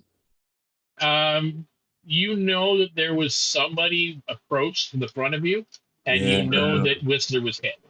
So you can assume that, yes, you probably know somebody was there. Yeah, that's true. I knew all the positions of but then the fog cloud went up. Can I shoot? Actually, hold on. Can I retcon and go this way instead? Yeah. Because I can see 3 from where I am, right behind the table. Yep. Okay, so I'm going to kind of duck behind and cast another Chaos Bolt. Okay. Roll away. 21. Definitely going to hit him. 4. Holy jeez Louise.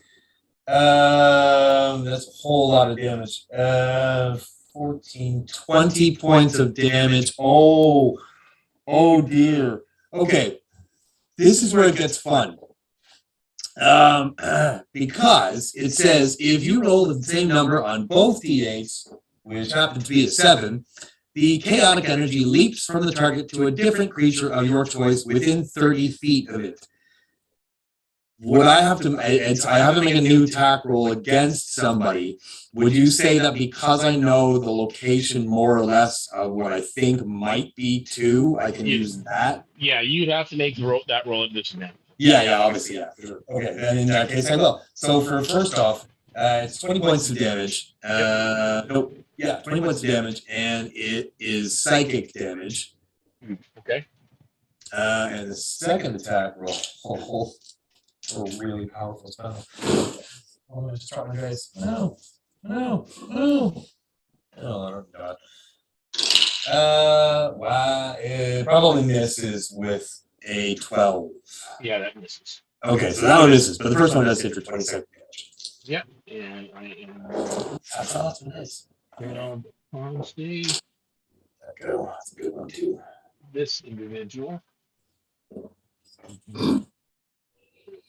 is now knocked prone.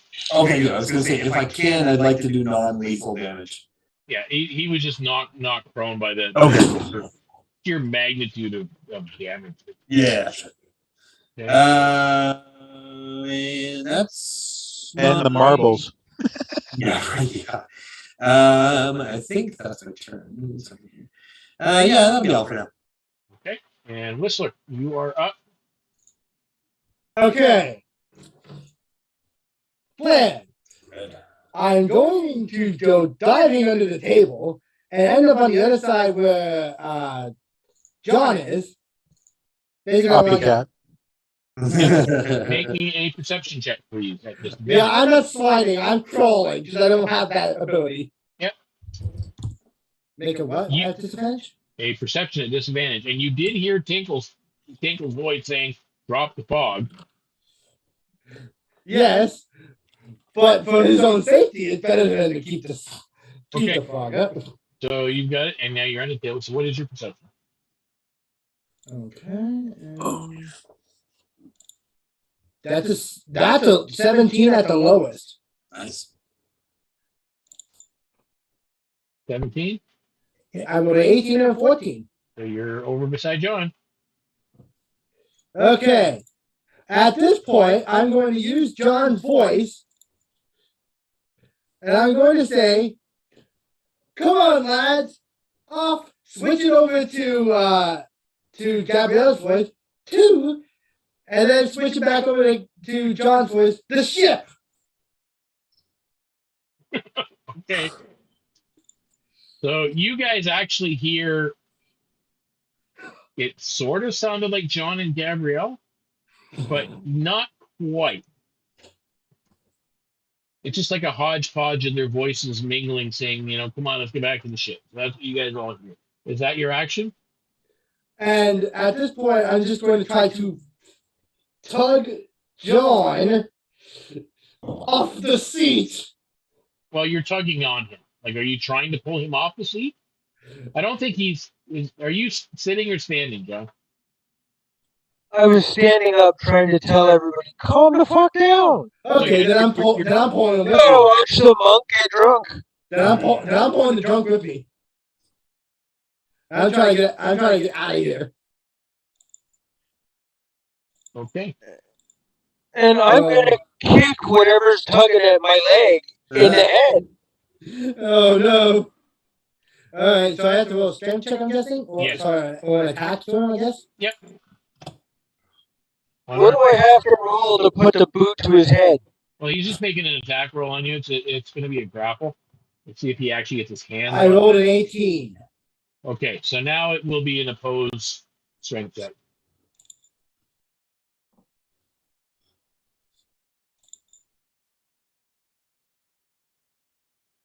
$16. Whistler, What? strength check. Oh, I have to roll a strength check, sorry. Yeah, you grappled him. I'm going to see if you're able to hold it. Oof. 10. Okay, so you've kind of grappled John. You've got a hold on him. You're struggling to kind of pull him down, where you are, and then we move on to the next in the encounter. It's the bandit, and that is going to be bandit number 4, who is going to roll to get up.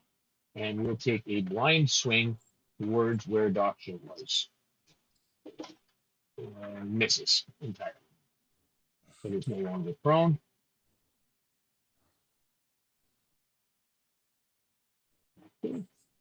And Daksha, you're up. Well, John, you're on deck.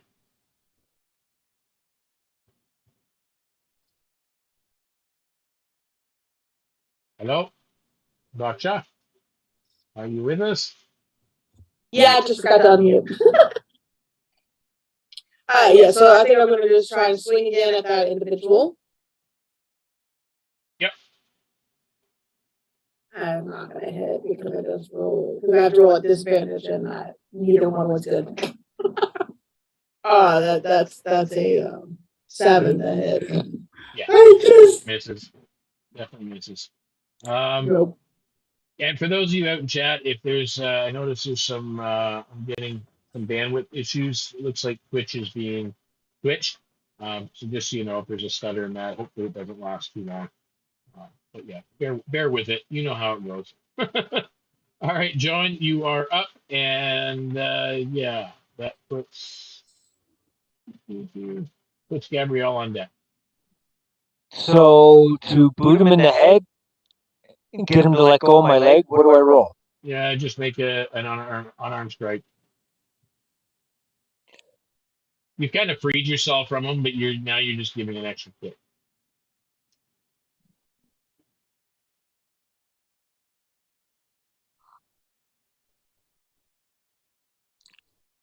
That's an 11.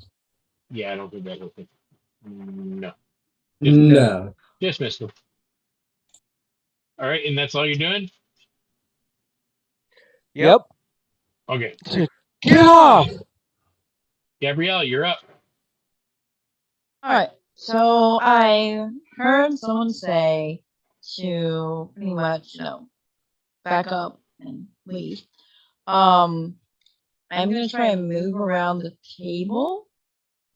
Are you using the table for guidance, or are you? Yes. Okay. I am. I've got like one hand on the table, like moving around it. Straight perception. Okay. Okay, perception. Okay. 13. 16. All right. You managed to actually get around, not tripping on any of the stools that are there. Are you trying to leave the fog? Yes, I'm trying to get out of the fog. Okay, so you come out full movement. Yes. You're about there. Okay. You are out of the fog, headed towards the door. Okay. What do I see coming out of the fog? I mean, what's the situation? You've seen Nachfin as you came out. You've seen Nachfin on the other side of the pillar over there. You see a big fog cloud here. You see a lot of the room. Like I haven't finished clearing them out yet, but a lot of these people have vacated the establishment because the fight has broken out. These ones that are in blue over here, they're kind of sticking around watching because they were kind of enthralled with the little pirate to begin with. They're not sure what this individual is doing standing by the fire. You see Cass over here. And my partner. Yeah. Cass is over here yelling at you guys to just stop this now. So that's what you're seeing. You don't see any of your attackers. Okay. And the only person I see is Nachfin. Okay. And in the fog, all you hear is, "Bartender, bring me some rum." Why gotta get the monk drunk? He's just sitting here drinking in the middle of this chaos. Yeah. I love it. I love it so much. Okay. That's what I'm doing. So that's it. All right. Yep, I was actually listening to the advice this time. All right. And bandit number 1, he is going to. Let's see. He definitely would have heard that, so he's going to have to make a blind roll there. And that is a 15 to hit. Daksha? What was the to hit? 15? Does not hit. Okay, so he missed. Number 2. Number 2 is So he knows the edge is there. He is going to come out of the fog.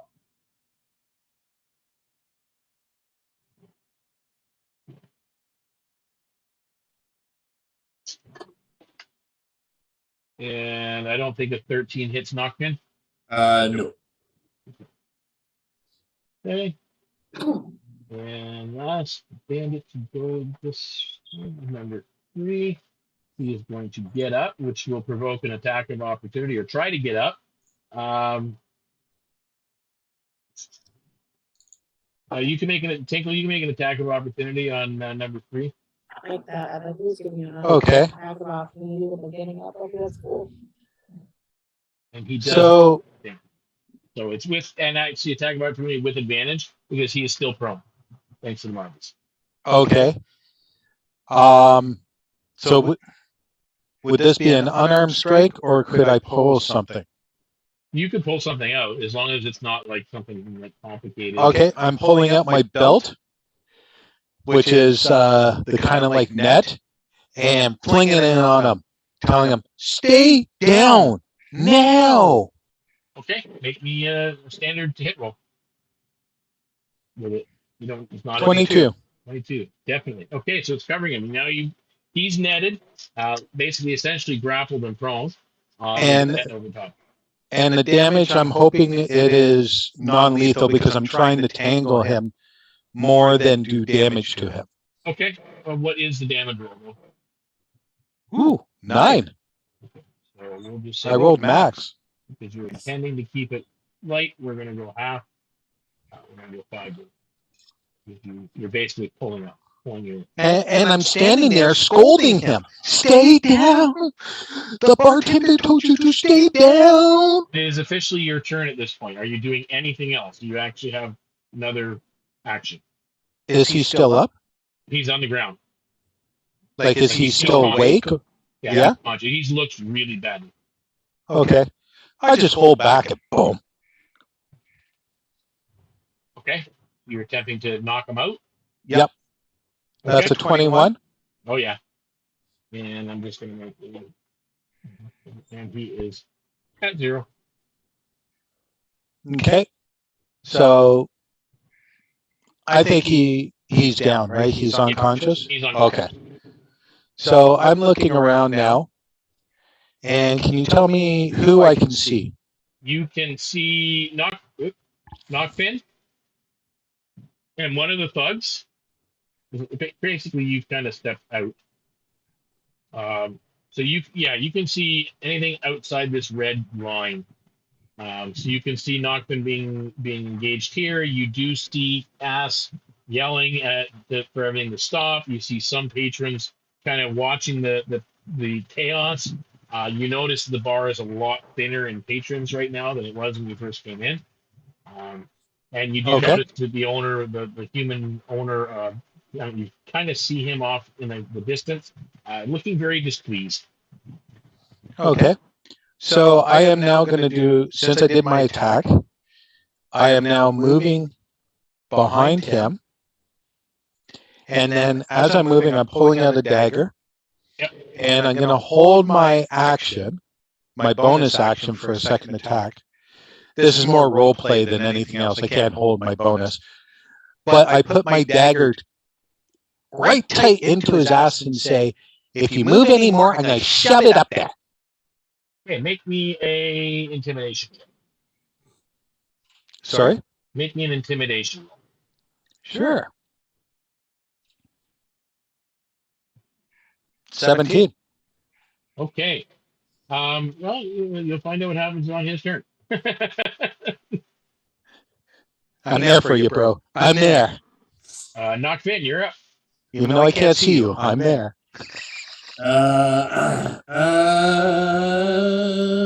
know that Tinkle's behind the guy in front of him. What's that? You know that Tinkle is behind the guy in front of him. Yeah. This is kind of crazy, but I'm going to try to grapple him as well. Okay. Number 2. So what is it that I need to do? Unarmed strike. Unarmed strike. All right.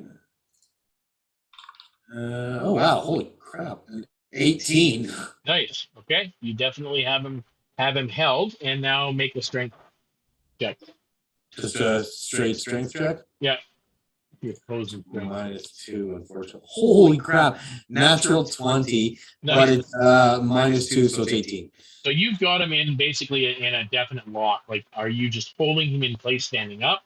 Are you throwing him to the ground, throwing him on the table? Like, what is No, I'm gonna hold him and kind of whisper into his ear. I think that you are outnumbered, and it looks like you might want to leave the bar before you cause any more trouble, my friend.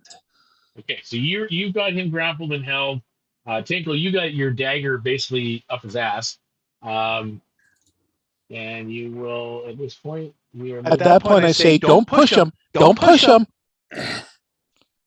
And Whistler. That's the end of my turn.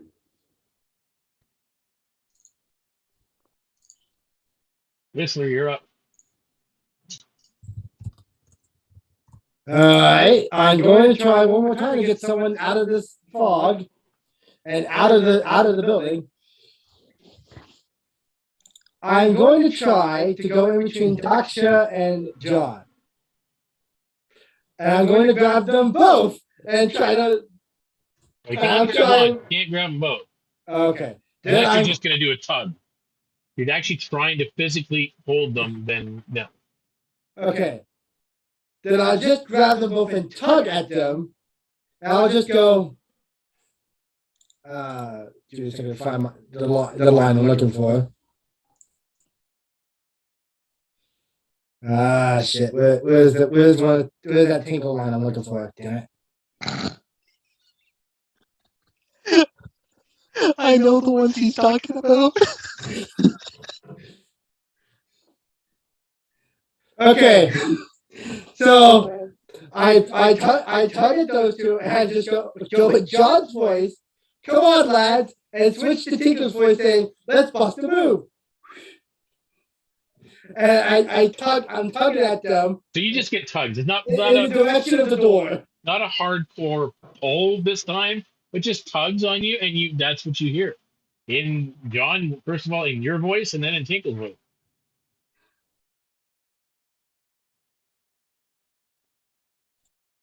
And that's your action?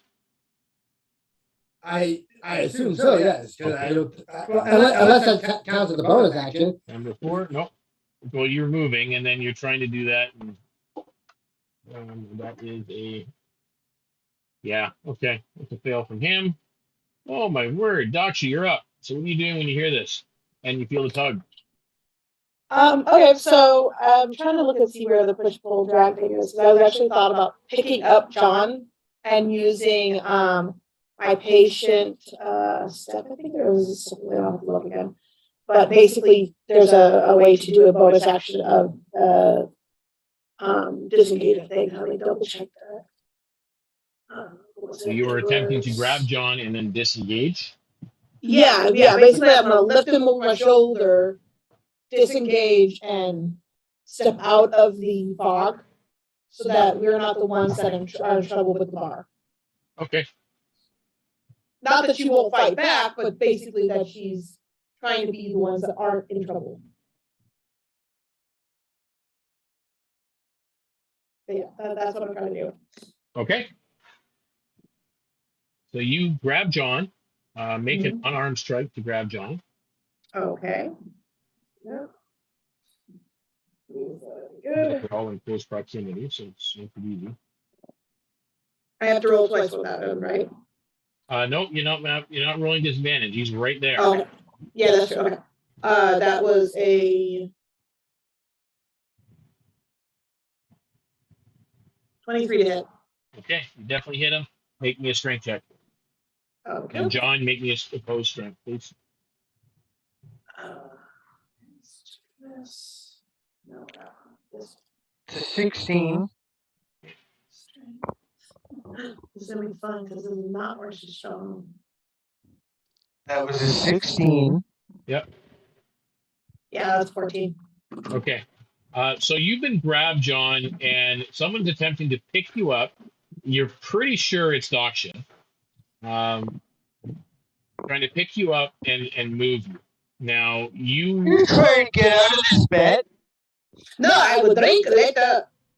Come with me. Better spot so you can watch. So But they haven't brought the rum yet. are you going willingly, or are you trying to break out of her grasp? Because you can easily do so, you know. Oh no, I'm wriggling out. And saying, what are you trying to do? Get out of this bed?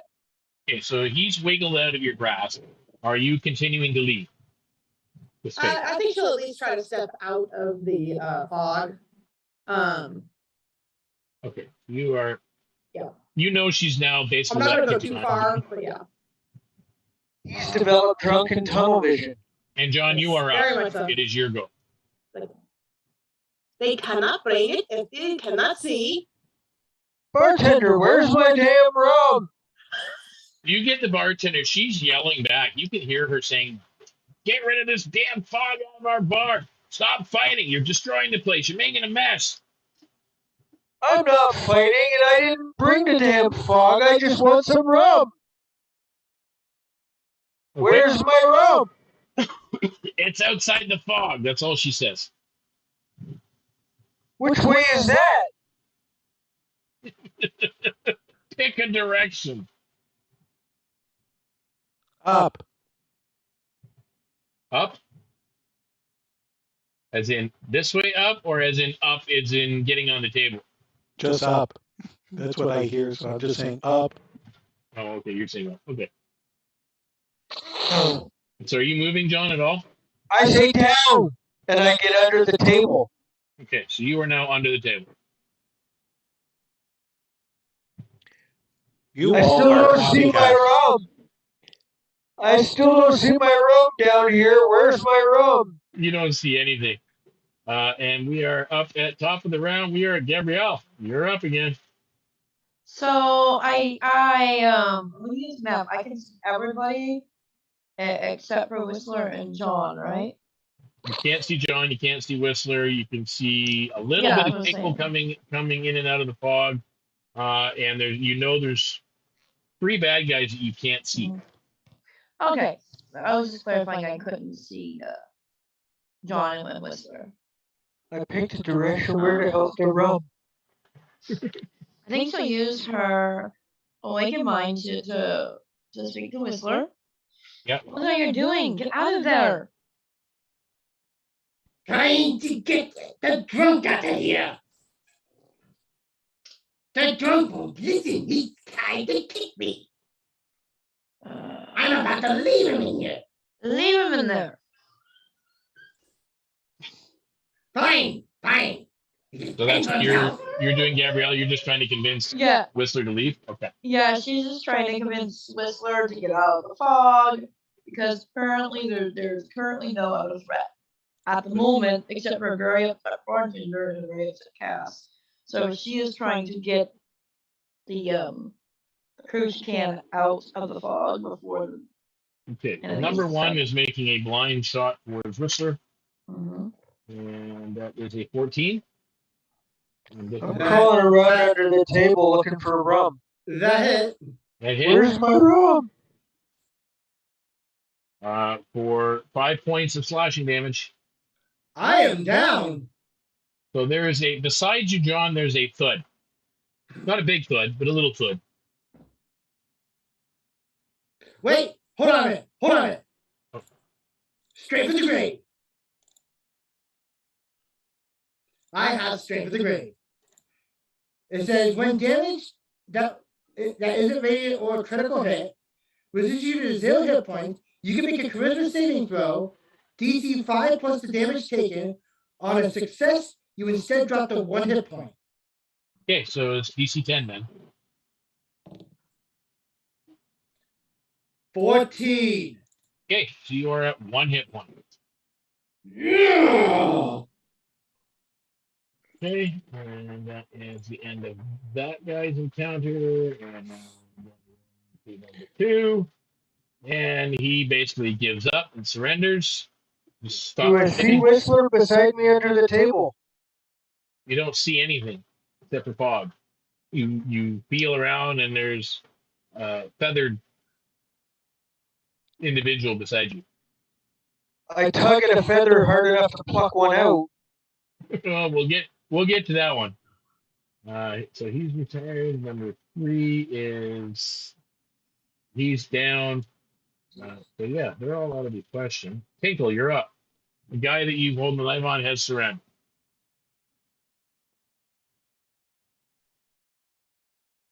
Nachfin, good job.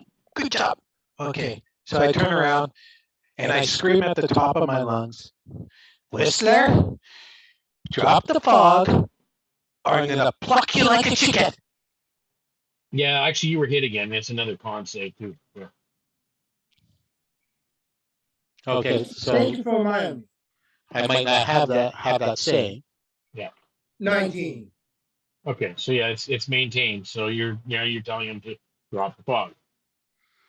And I say that I'm going to pluck you like a chicken.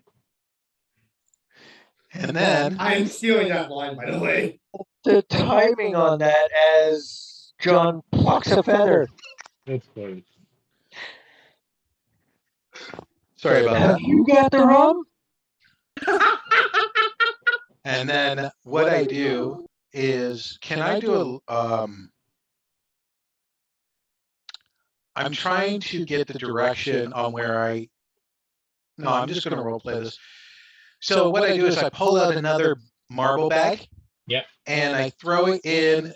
I know that they're around the area where one is, but I can't see them. You just scattering marbles in that direction? Exactly. Okay. And then on the other roll me a hand, straight D20. sure.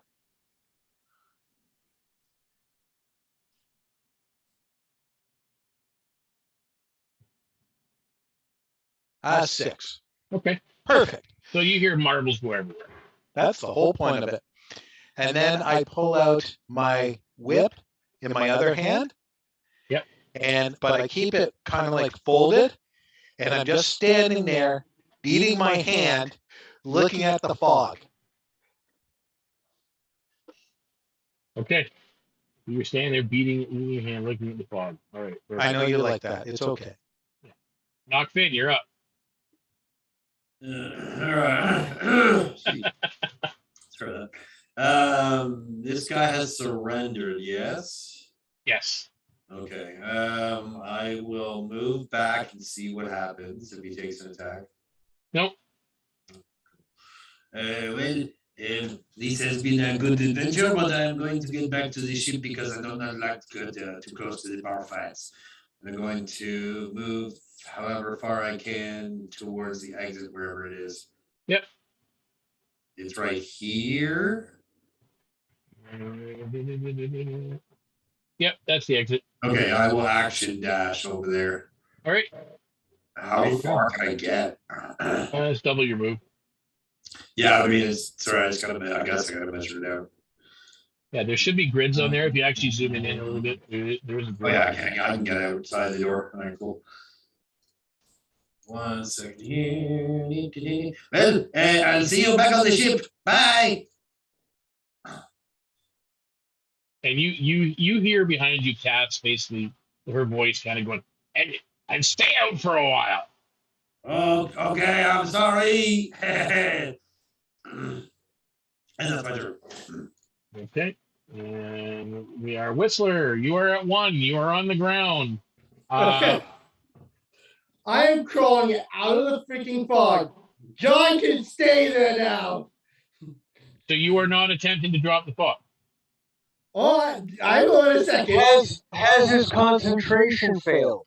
No. He made his concentration save last one. I'm just crawling out of the fog first.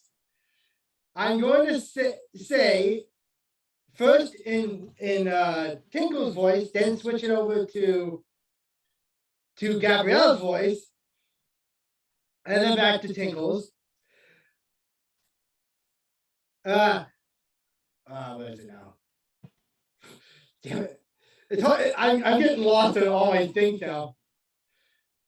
Oh, okay. He goes, oh, and then I switch to Gabriele's voice. Okay.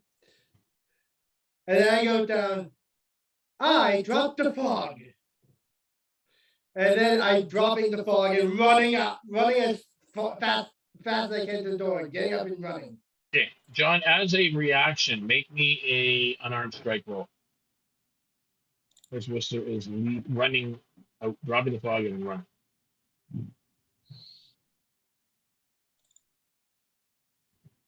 One sec.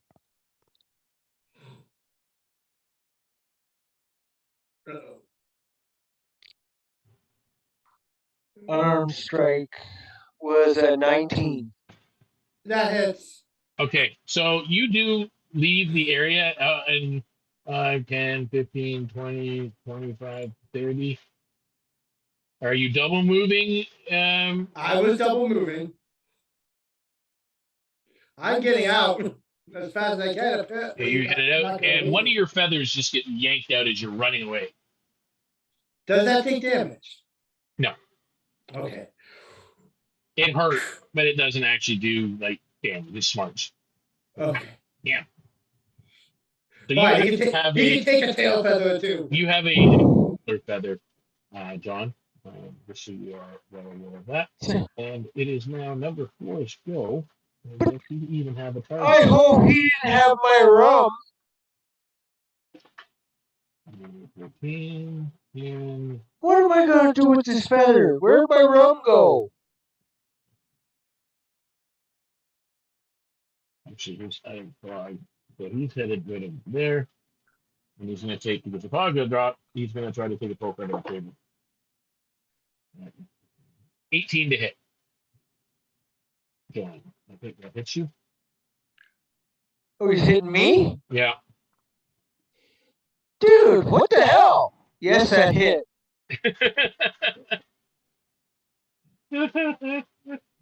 I figured that. That is 5 points of slashing. 5 points of slashing damage. And Daksha, you are up. And my reaction is like, what the hell, dude? We're just trying to get the monk drunk. Daksha is just gonna stroll over by it was Cass, right? Yeah. Like she hasn't done anything because she was in the fog when she swung, so she's just gonna act like she wasn't fighting. Okay. And just stroll over there and kind of lean on her quarterstaff, and I don't know what got into them.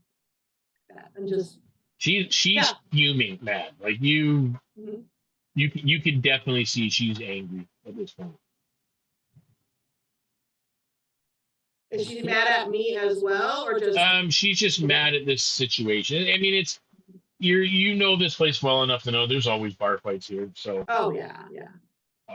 So John, you are actually up at this point.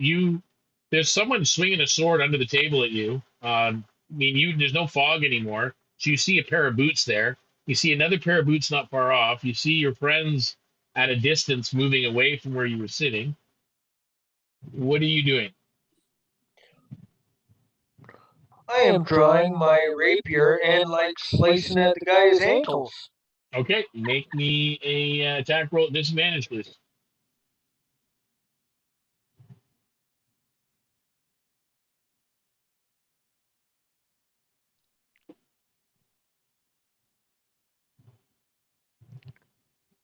One second.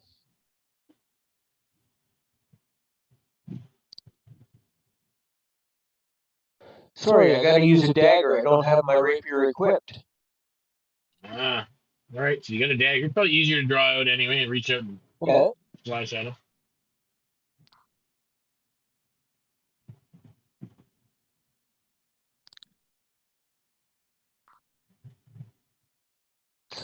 A 10. Okay, so you definitely missed.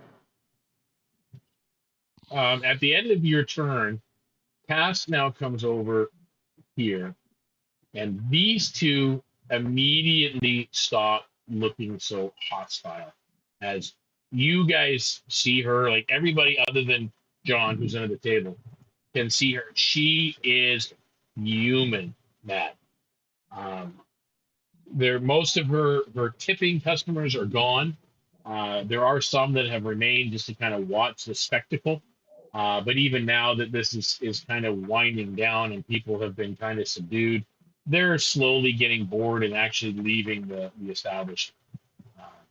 Whistler by now is probably getting himself out of the building, and everything Actually, is not quite yet. I Not have yet. a plan. so you are at the door. So I will go around. We're basically out of initiative at this point. So let us bring back in our Zoom screen so everybody can see what is going on. And yeah, so what is your plan, Whistler? And then I'm going to go around the table and get everybody's wrap up. I'm going to try to get John on board here. We're using the very thing he's calling for. I'm going to just use Gabrielle's voice, shout out his name, John, and I'm going to say in John's voice, rum. And I'm going to use minor illusion to create the biggest jug of rum in my hand and just wave it around to try to lure him with rum. Okay, so with that, we're gonna start with John going around the table.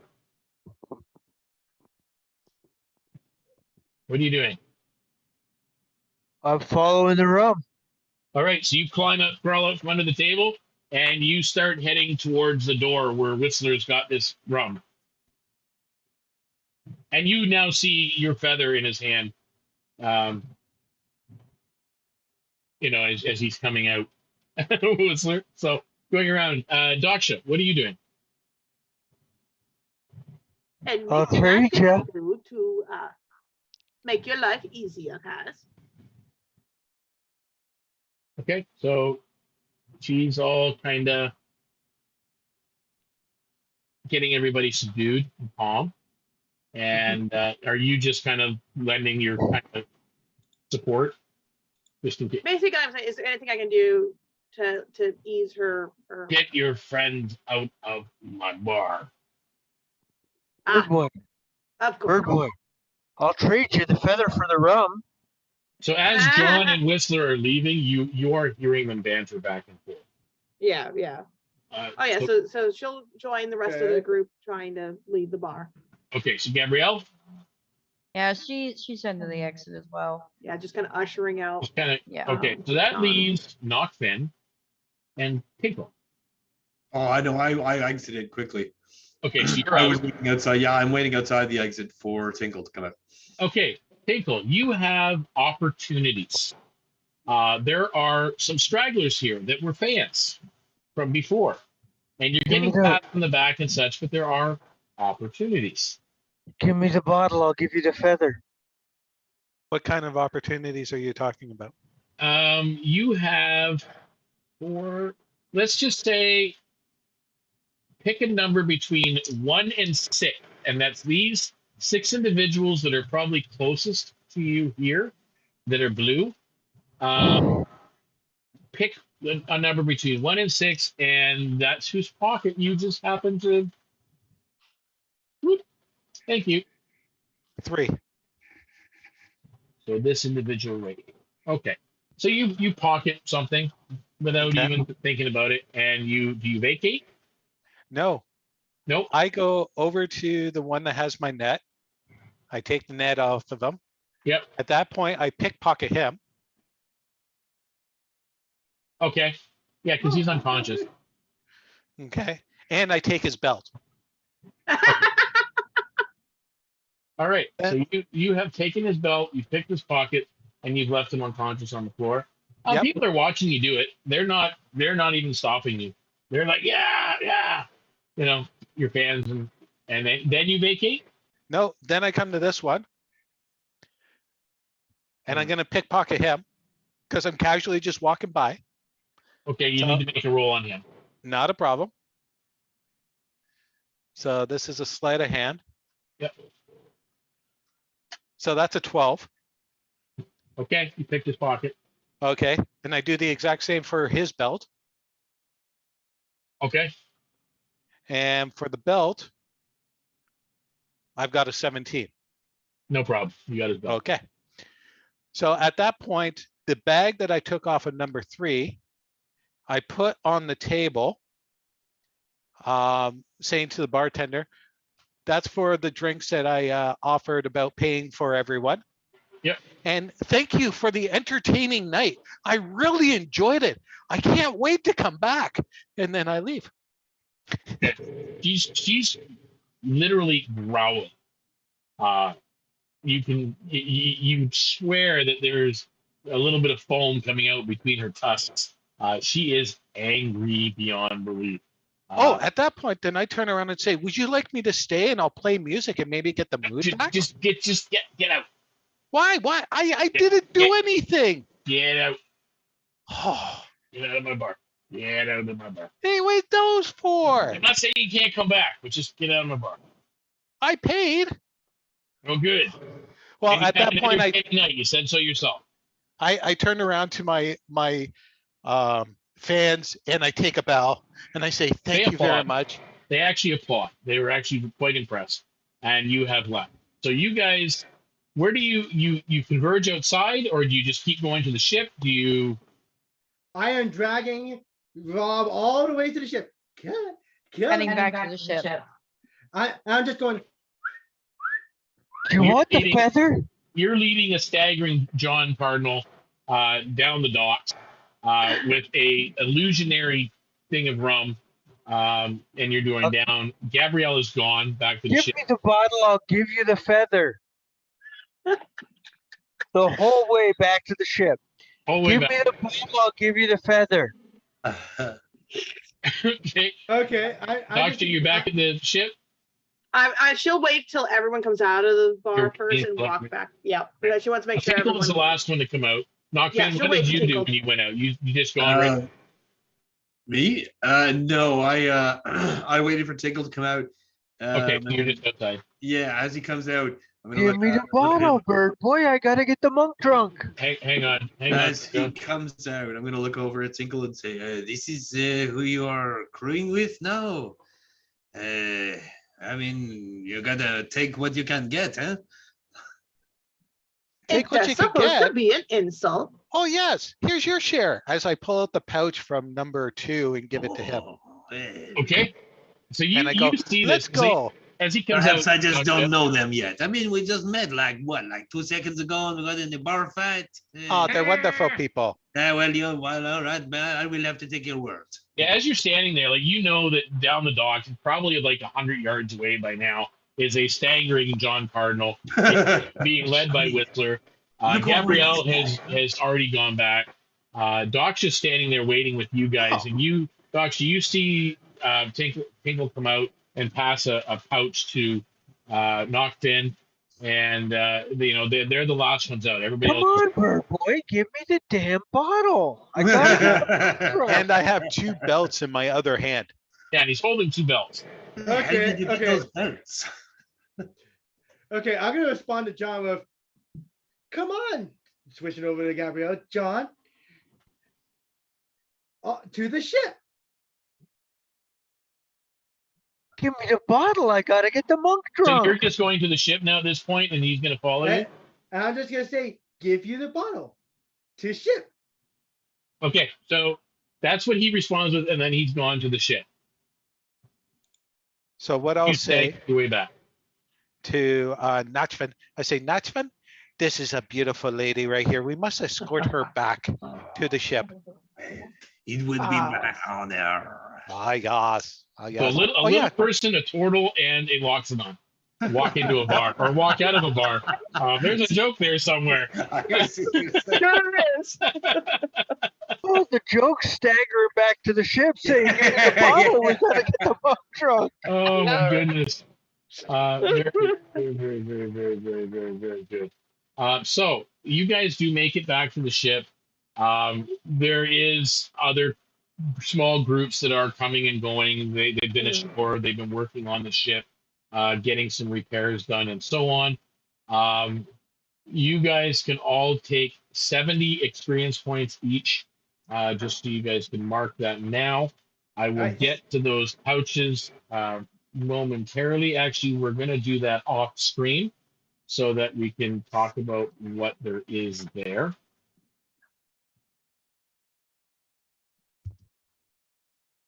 Okay. Cool. Right. So basically, we've got a wonderful session here. You're back aboard the Tainted Heart. The Tainted Heart, as I said, it looks like, by the way, you know, Daksha, for firsthand for sure, that the ship is not anywhere near fully repaired.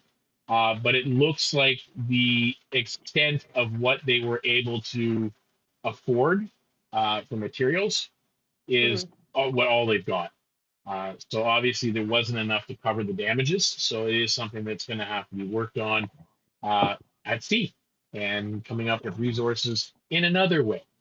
So I think for the rest of the time, or however much time we have left, she'll be trying to find different ways to compensate and help out, whether it's finding any kind of leftover wood that's useful, and just doing a lot of work on the ship, trying to get it back up and running. So what is happening at this point? The bosun, Euroslaw, he comes out and he basically informs you that joining your ship will be Nachfin. He'll be a part of the deckhands, and he'll be he served aboard the ship for many years, but that he's been gone for a while.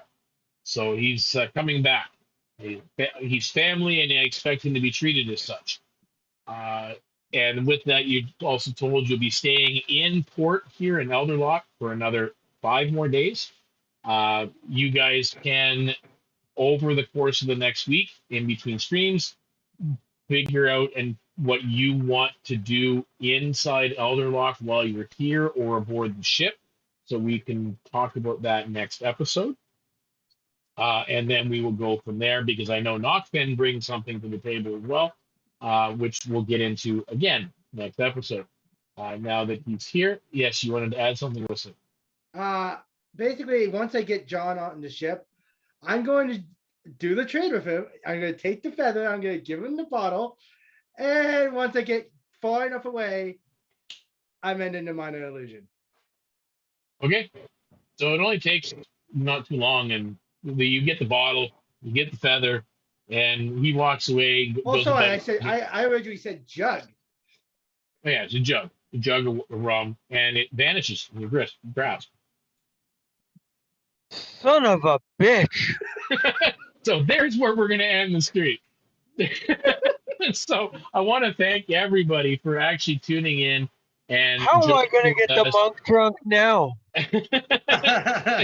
And joining with us, we are going to do a Twitch raid. If anybody out there is watching on YouTube, I do apologize for, again, not being part of the active chat. But if you want to become part of the active chat, it's best over on the Twitch, even though I can sometimes see the Twitch on YouTube, or on the YouTube on my stream. It's just a little bit more difficult. It's not 100%. This is brand new software. So I'm really looking forward to that. But we are going to do a raid. We're going to actually raid over to, we're going to do Captain, no, he's doing a rerun. We're going to do Dice Cream Sandwich. We're going to go over there and see what they're doing for Dungeons and Dragons. I believe they're doing an episode of the Witchlight. So that'll be a little bit fun to watch. So if you're able to watch, bear with us for that. But let's go around the table and meet our players on who they are, behind their characters. So we'll start off with Tinkle, please. Well, my name is Patrick, and I've been playing D&D for, over 30 years, and I enjoy, as you see, role-playing and being a jokester. And Whistler. Hi, I'm Jack. I was playing Whistler, and as you can see, I've been playing role-playing games for a long time myself, not as long as Tinkle, but what do you expect? He's old. You can see me on Twitter at Black Lantern Ace, and you can see me on the socials usually as RuneScar DM or as one of my various characters, Whistler, Knowledge, and I think that's about. Oh, and Valna.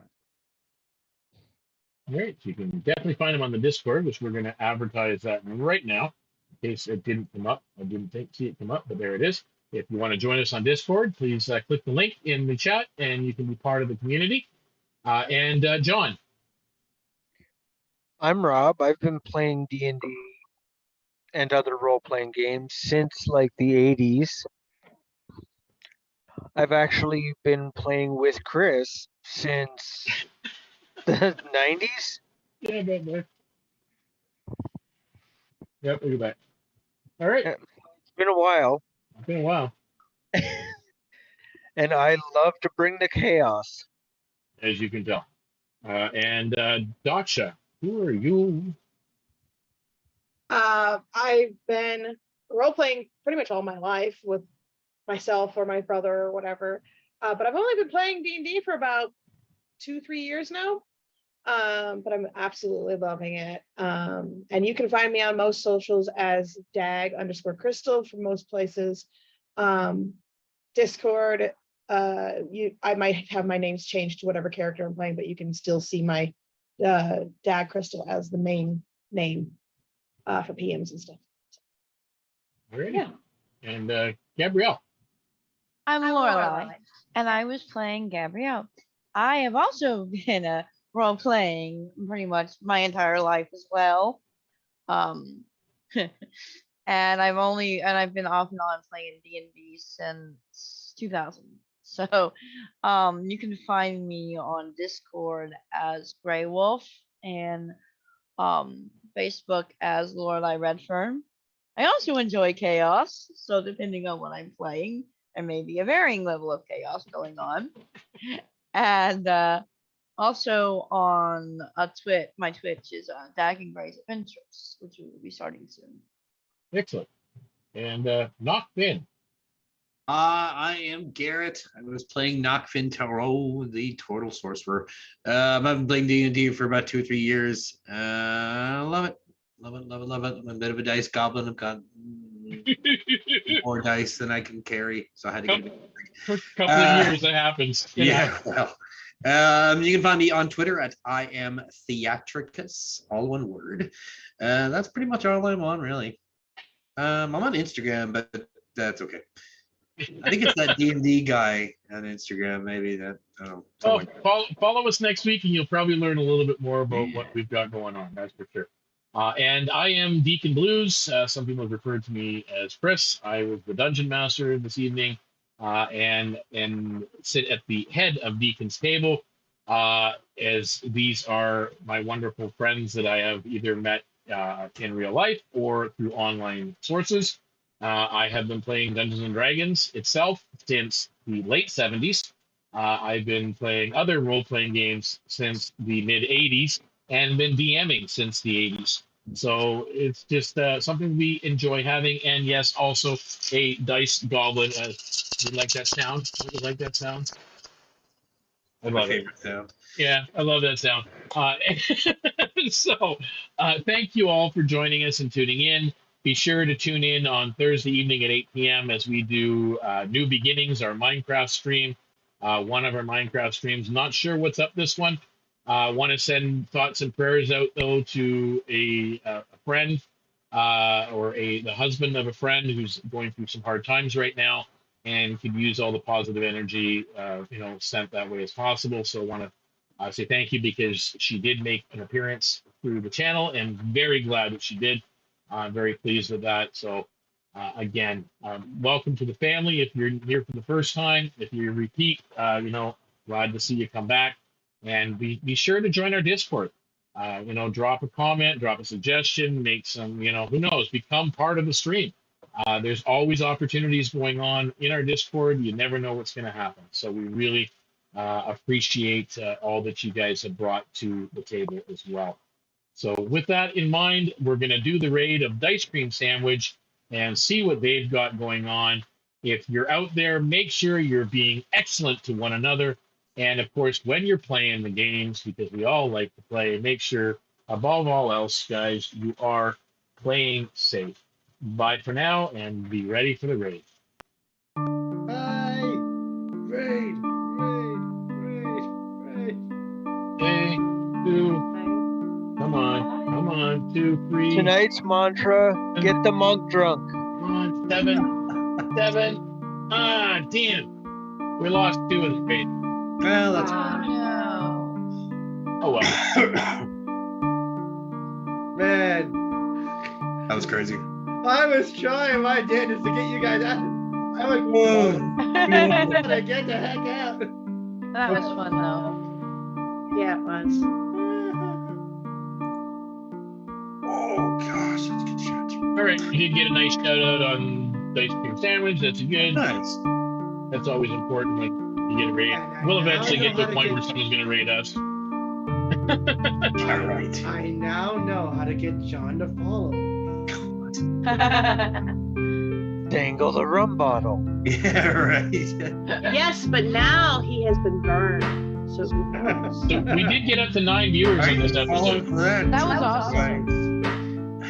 So we are up a viewer. Yay! Up a maximum viewer anyway. We're up. Well, John Yeah. came out. I got John to come out. Nice. Cool. All right, guys, I'm gonna take off. It's 10 o'clock, and I gotta be up early for work. Yep. Yep. Bye. It's Thanks. the latest for all the episode fun. we've done. So see what happens if you show Yeah, up. I'm excited. Definitely. Good night, everyone. Had a lot of fun with All it. right, night. Bye. Good one. Yeah. Have a good night. Hey, All right, Deacon, guys.